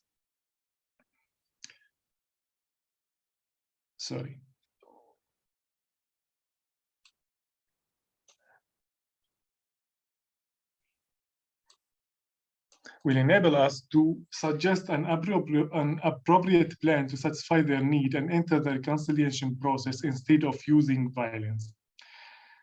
And my methodology is to research the various theories of reconciliation and how each of them suggests a solution to our issue of status and helps in forgiving the past violence, and how can I contextualize this solution to the Syrian situation. My last chapter, chapter 5, in this chapter, there will be many interviews and questionnaires through what I have come to understand from reading the reconciliation theories to formulating a project or action plan that can be adopted by NGOs and other actors in civil society that contributes positively to meeting the need for equal status in Syria. Reconciliation between religious groups, and most importantly, healing past memories and collective traumas. And next, I have some important studies and books about states anxiety and the circle of fear and the Alawite fear of Syria, and also the post-conflict power sharing and another studies about reconciliations. And my timetable, I suggest maybe I need about 3.5 years. And that's it. Thank you for your attention. Thank you very much, Bashar. You had 1 minute left, 1 minute 15 seconds. So you're done in the right moment. Actually, I just want to comment about your timesheet. The timesheet must be 3 years. When you apply for in FSU, it has to be 3 years, not more. Okay. So this is part of the application that when we prepare, you cannot add more time. So now I will open it for questions. So I see Michael. Michael, maybe, or maybe Professor Leiner, you'd like to start? Professor Leiner starts, and then we go to Michael. Yeah, thank you very much, Bashar. It is more elaborating what you had presented last time. And yeah, it makes a lot of sense to do this research this way. For me, I would have some propositions. For example, you take the word of status, Makana, very much like a recognition by love, which is, if you, for example, connect with recognition theory, an author like Axel Honneth, he has this inside love, but he has also a recognition related to moral respect, whether a group is respected or whether there are stereotypes against the group, and also legal recognition, whether they have a same legal status, and not only on paper but in reality. So in reality, for example, in a country which is not discriminating somebody, you should have same access and chances to position. Maybe this could give a more complete approach to status anxiety, to start with these three elements of recognition, and it would also connect it with recognition theory, which is an important theory to understand reconciliation. This would be a suggestion I would have, and then yeah, and then you would have also more connection to reconciliation theories, to how they deal with status insecurity. Some are more going on the legal side and a democracy as a basis of reconciliation. Others are going more on the side of basic needs fulfillment, for example, and or the middle is moral respect, that there are no stereotypes and that there is a common appreciation between the groups. So I think this is a very good approach. A bit more I would like to see in the development what would be your concrete field work and what the research would be exactly. But I think it's in a good way, and I'm very happy to follow up on this. Thank you. No, I would just add, I also concrete field work, research. It's very necessary that you return to that and then be able to maybe in another session when we do a Zoom, then again, present the same thing, but now with all these other comments and suggestions incorporated.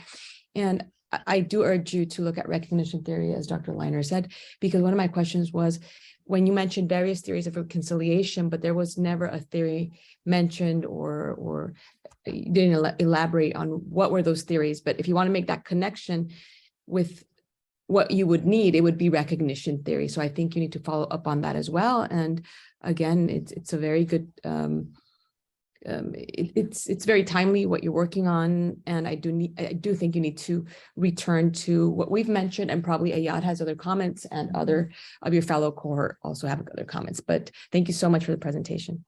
Thank you. Thank you, Professor Leiner and Laura. I would add one thing is that what you can think of is oneself, because you're talking about the status and you elaborated about oneself in your proposal. And the oneself in reconciliation process is very important in your proposal, but I did not see it there as well. So I think oneself is very important to recognize it. And you know what Professor Leiner said and Laura on the recognition is very important.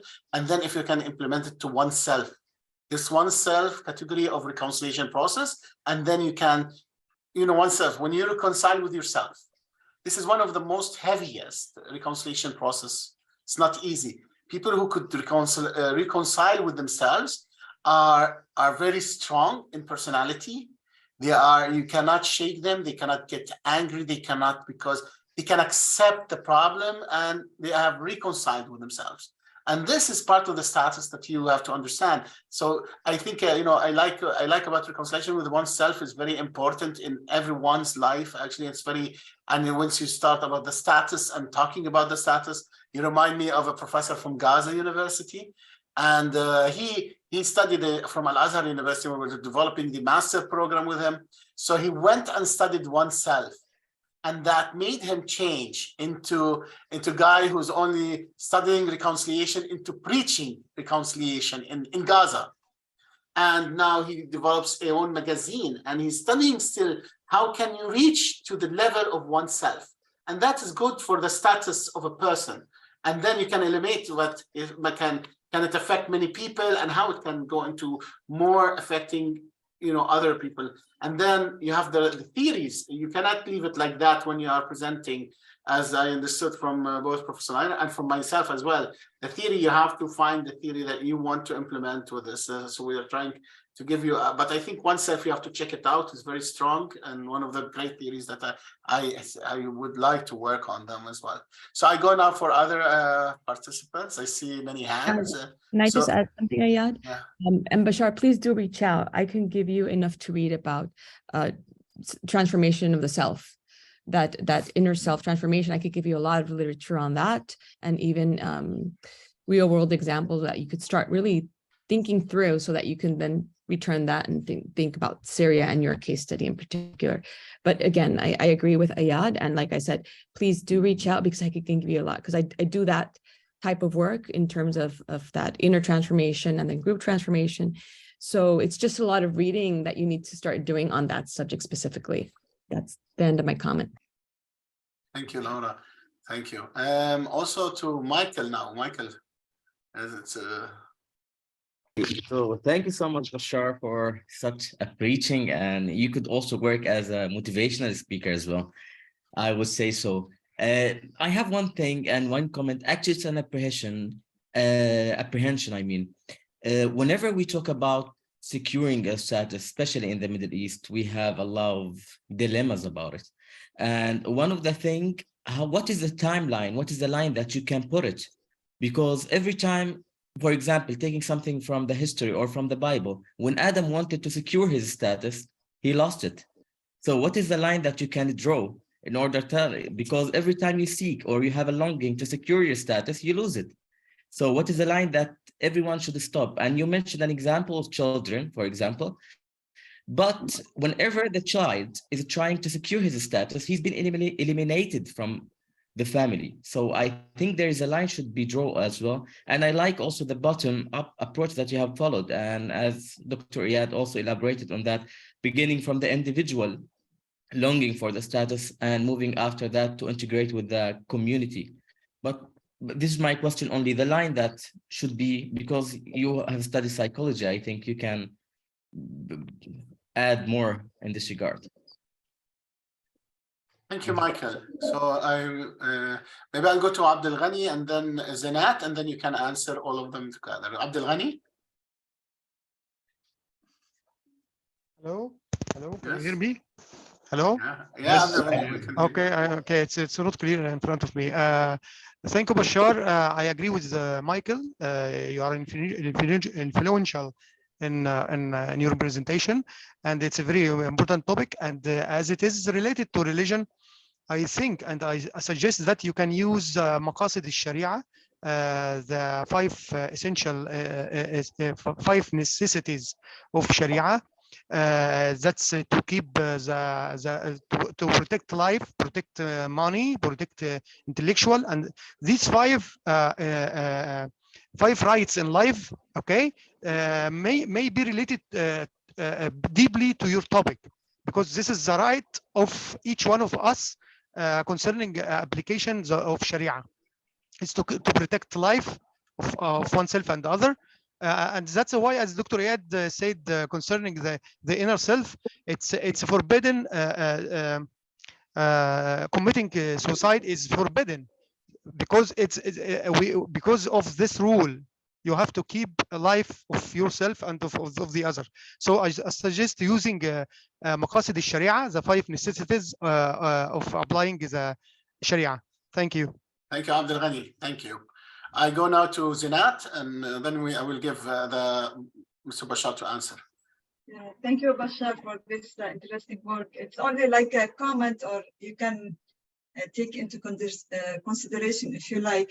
It's about the methodology. You can use the theoretical synthesis because you are using many theories, including from psychological, sociological, and political science. So you have, I think, nice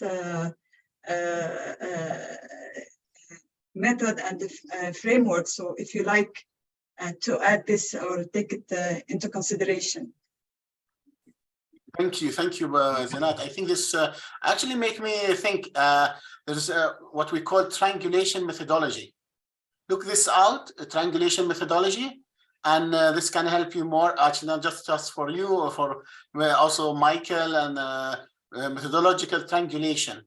This is very well, not very well known, but some people use it. I used it a long time ago sometimes, and I think it's amazing, and it can combine more than one theory and the methodology of two theories at the same time, and you know how to direct them together to meet at one point. So that's why they say triangulation methodology. It's part of the CIRSE as well, but you can check it. And that's I follow up with what Zinat was speaking about, the synthesis. Well, if you are using the synthesis theoretical synthesis. One more to add. One more point is about the transdisciplinary also, because we are using the coordination between all these theories or approaches or perspectives. Yeah, I understand. That's, I think, is a very good idea. So Bashar, now I give the stage for you. You can answer and make comments as you wish, and tell us what your comments about, how your feedback. Thank you, everybody, for your comments. So I will start for the first comments from Dr. Leiner. Yeah, I started reading about recognition, and I discovered that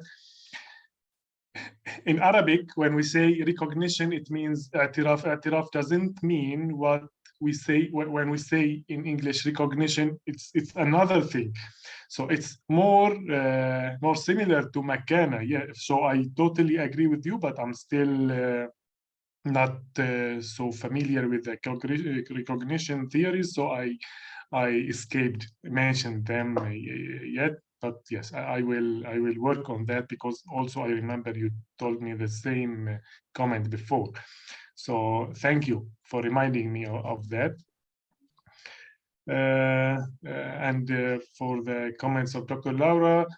And yeah, I have a lot of field work. Also, I have them in my 5th chapter. I have focal group discussions, and also an key informant review, interviews and surveys, and a lot of work, because I want to include as much as possible people, Syrian people, to share with them the ideas about how can they find a solution for that, and we can think together, especially from different religious groups and different ideas. And also we have Syrian now inside and abroad. So yeah, I agree. I need the field work.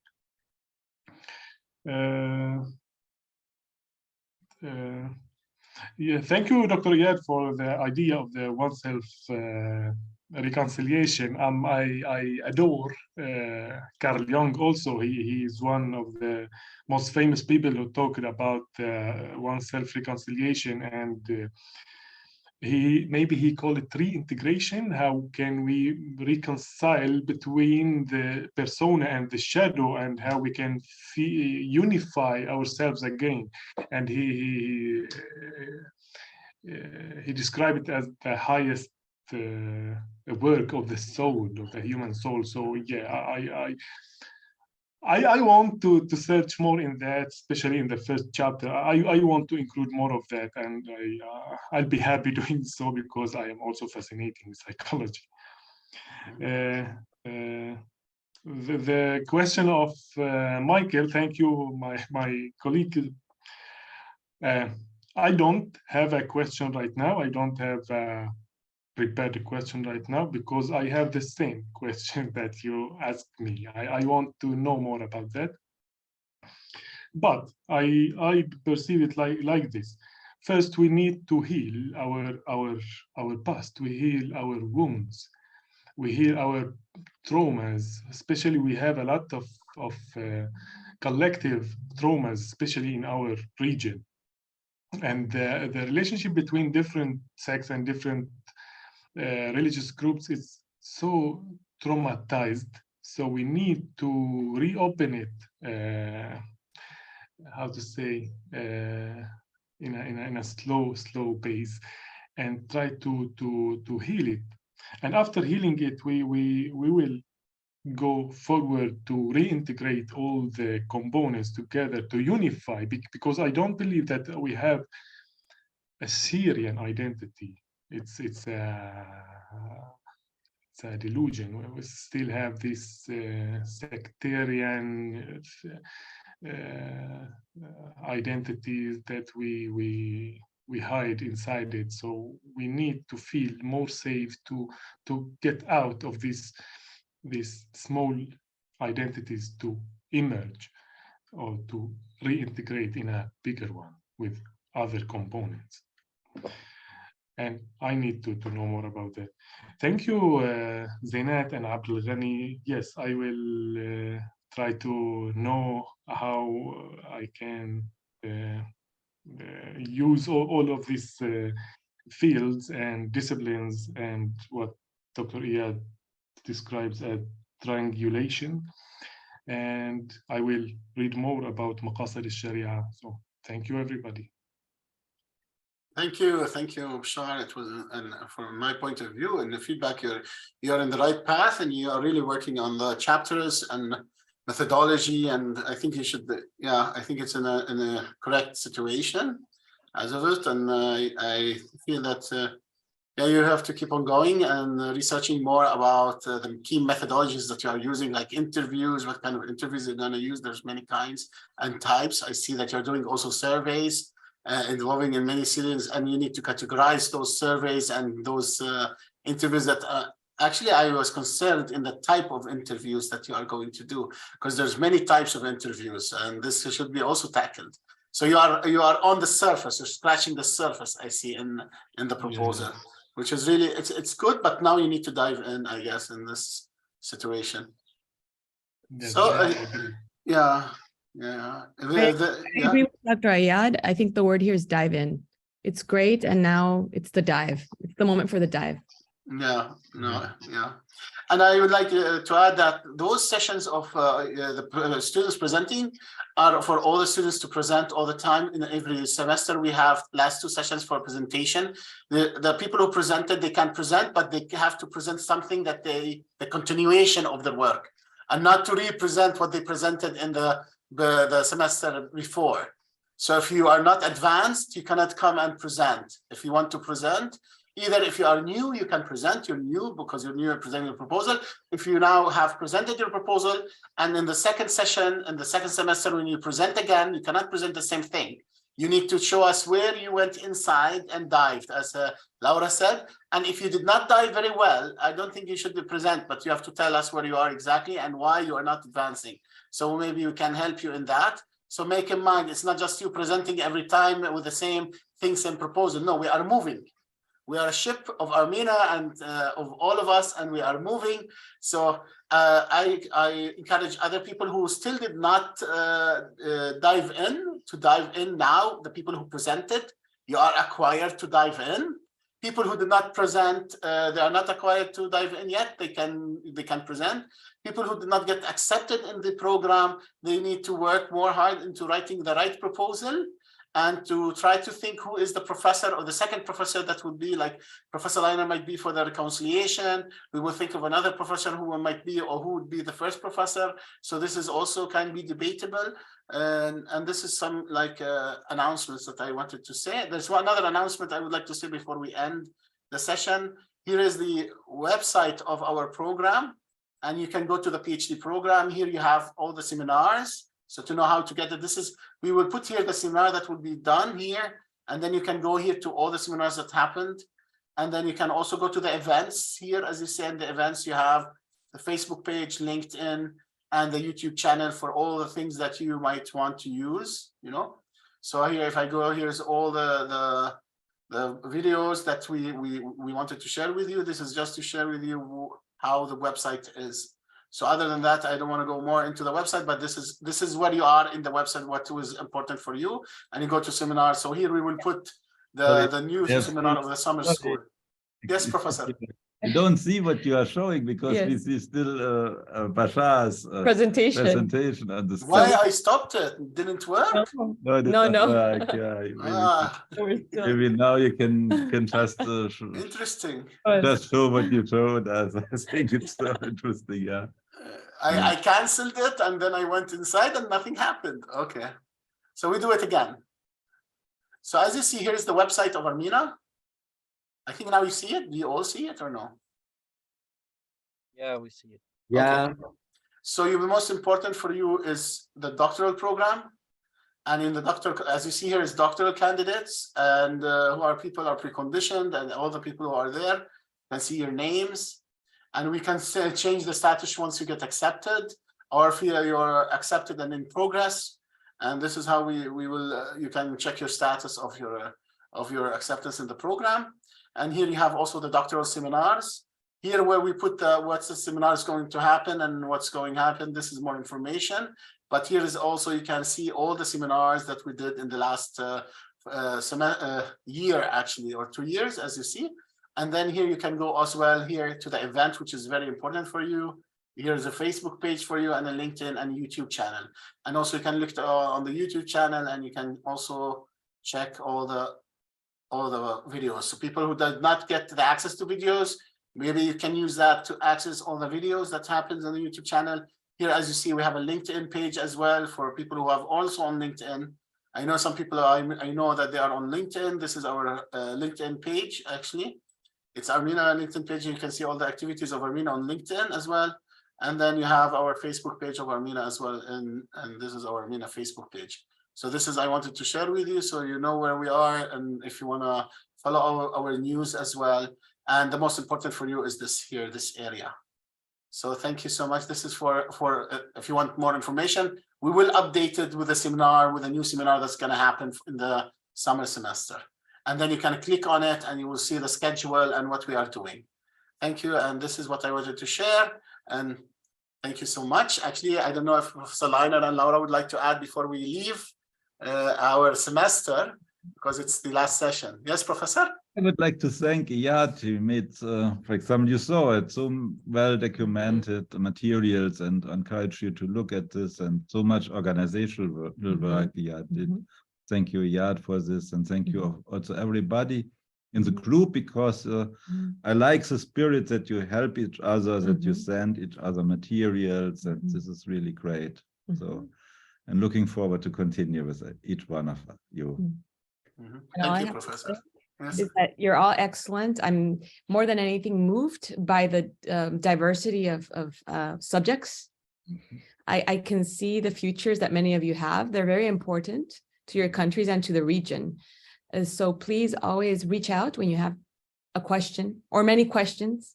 It's always okay to ask. And let's continue on this path. As Dr. Leiner said, it's really a great feeling to see all of you collaborating and trying to help each other, because at the end of the day, you're going to find a lot of new material and literature and theories and ideas and thoughts and contacts through each other. So let's keep that up and let's dive. I think that's the last thing I'm going to say. We need all to dive. It's time, all of us. Yes, Zinat. Oh, did you just, yeah. I want to share only this. The book for the migration, forced migration, and my article is already published recently. So I wanted only to share with my colleagues. Congratulations on that. Congratulations. Yeah. Congratulations, that's excellent. Very good work. And you are also published with us in the book, in the Heritage book. Yeah. Yeah. So And I'm going to submit the politicization of sectarian, of humanitarian action in Lebanon, Syrian refugees as a case study. So I don't know if I can send my proposal, still send the proposal, or. Yeah, you can send. Yes, you can send. We still did not accept all the proposals, so you can send. We're still in the proposal phase. Yeah. Okay. Thank you. So I will thank you so much, everyone. This is the AARMENA PhD program for this semester. We are in closing it. And I thank you all. We are all AARMENA. We're not just one person. We all create AARMENA together. And this our togetherness makes us strong. And as long as we are committed to develop our research and committed to develop our skills, I think we can keep on going and everyone can take of it as much as you can. Thank you everyone for attending and good luck in your research. Don't forget what we anticipated for the semester. Now you have access to everything, to the videos and to all the materials that we have. And if you need anything, you are all welcome to ask us. And as Professor Leiner invited some of the PhD student presenters to present in front of him, write him emails, include us in the emails, and we'll see how we can engage with you to, advance you in progress and acceptance in this program. Thank you everyone for this semester, and I hope I'll see you in next semester. It will start in April, 8th of April, maybe. We don't know exactly the exact date, but we will try to send you everything, and via website, it will be also uploaded on the website. Thank you, everyone. And I think by that, I close the session of our semester. And thank you all for a great work and job that you did. Thank you. And have a good day. Bye. Bye-bye. Thank you so Bye. much. Bye-bye. Thank you. Bye-bye. Bye.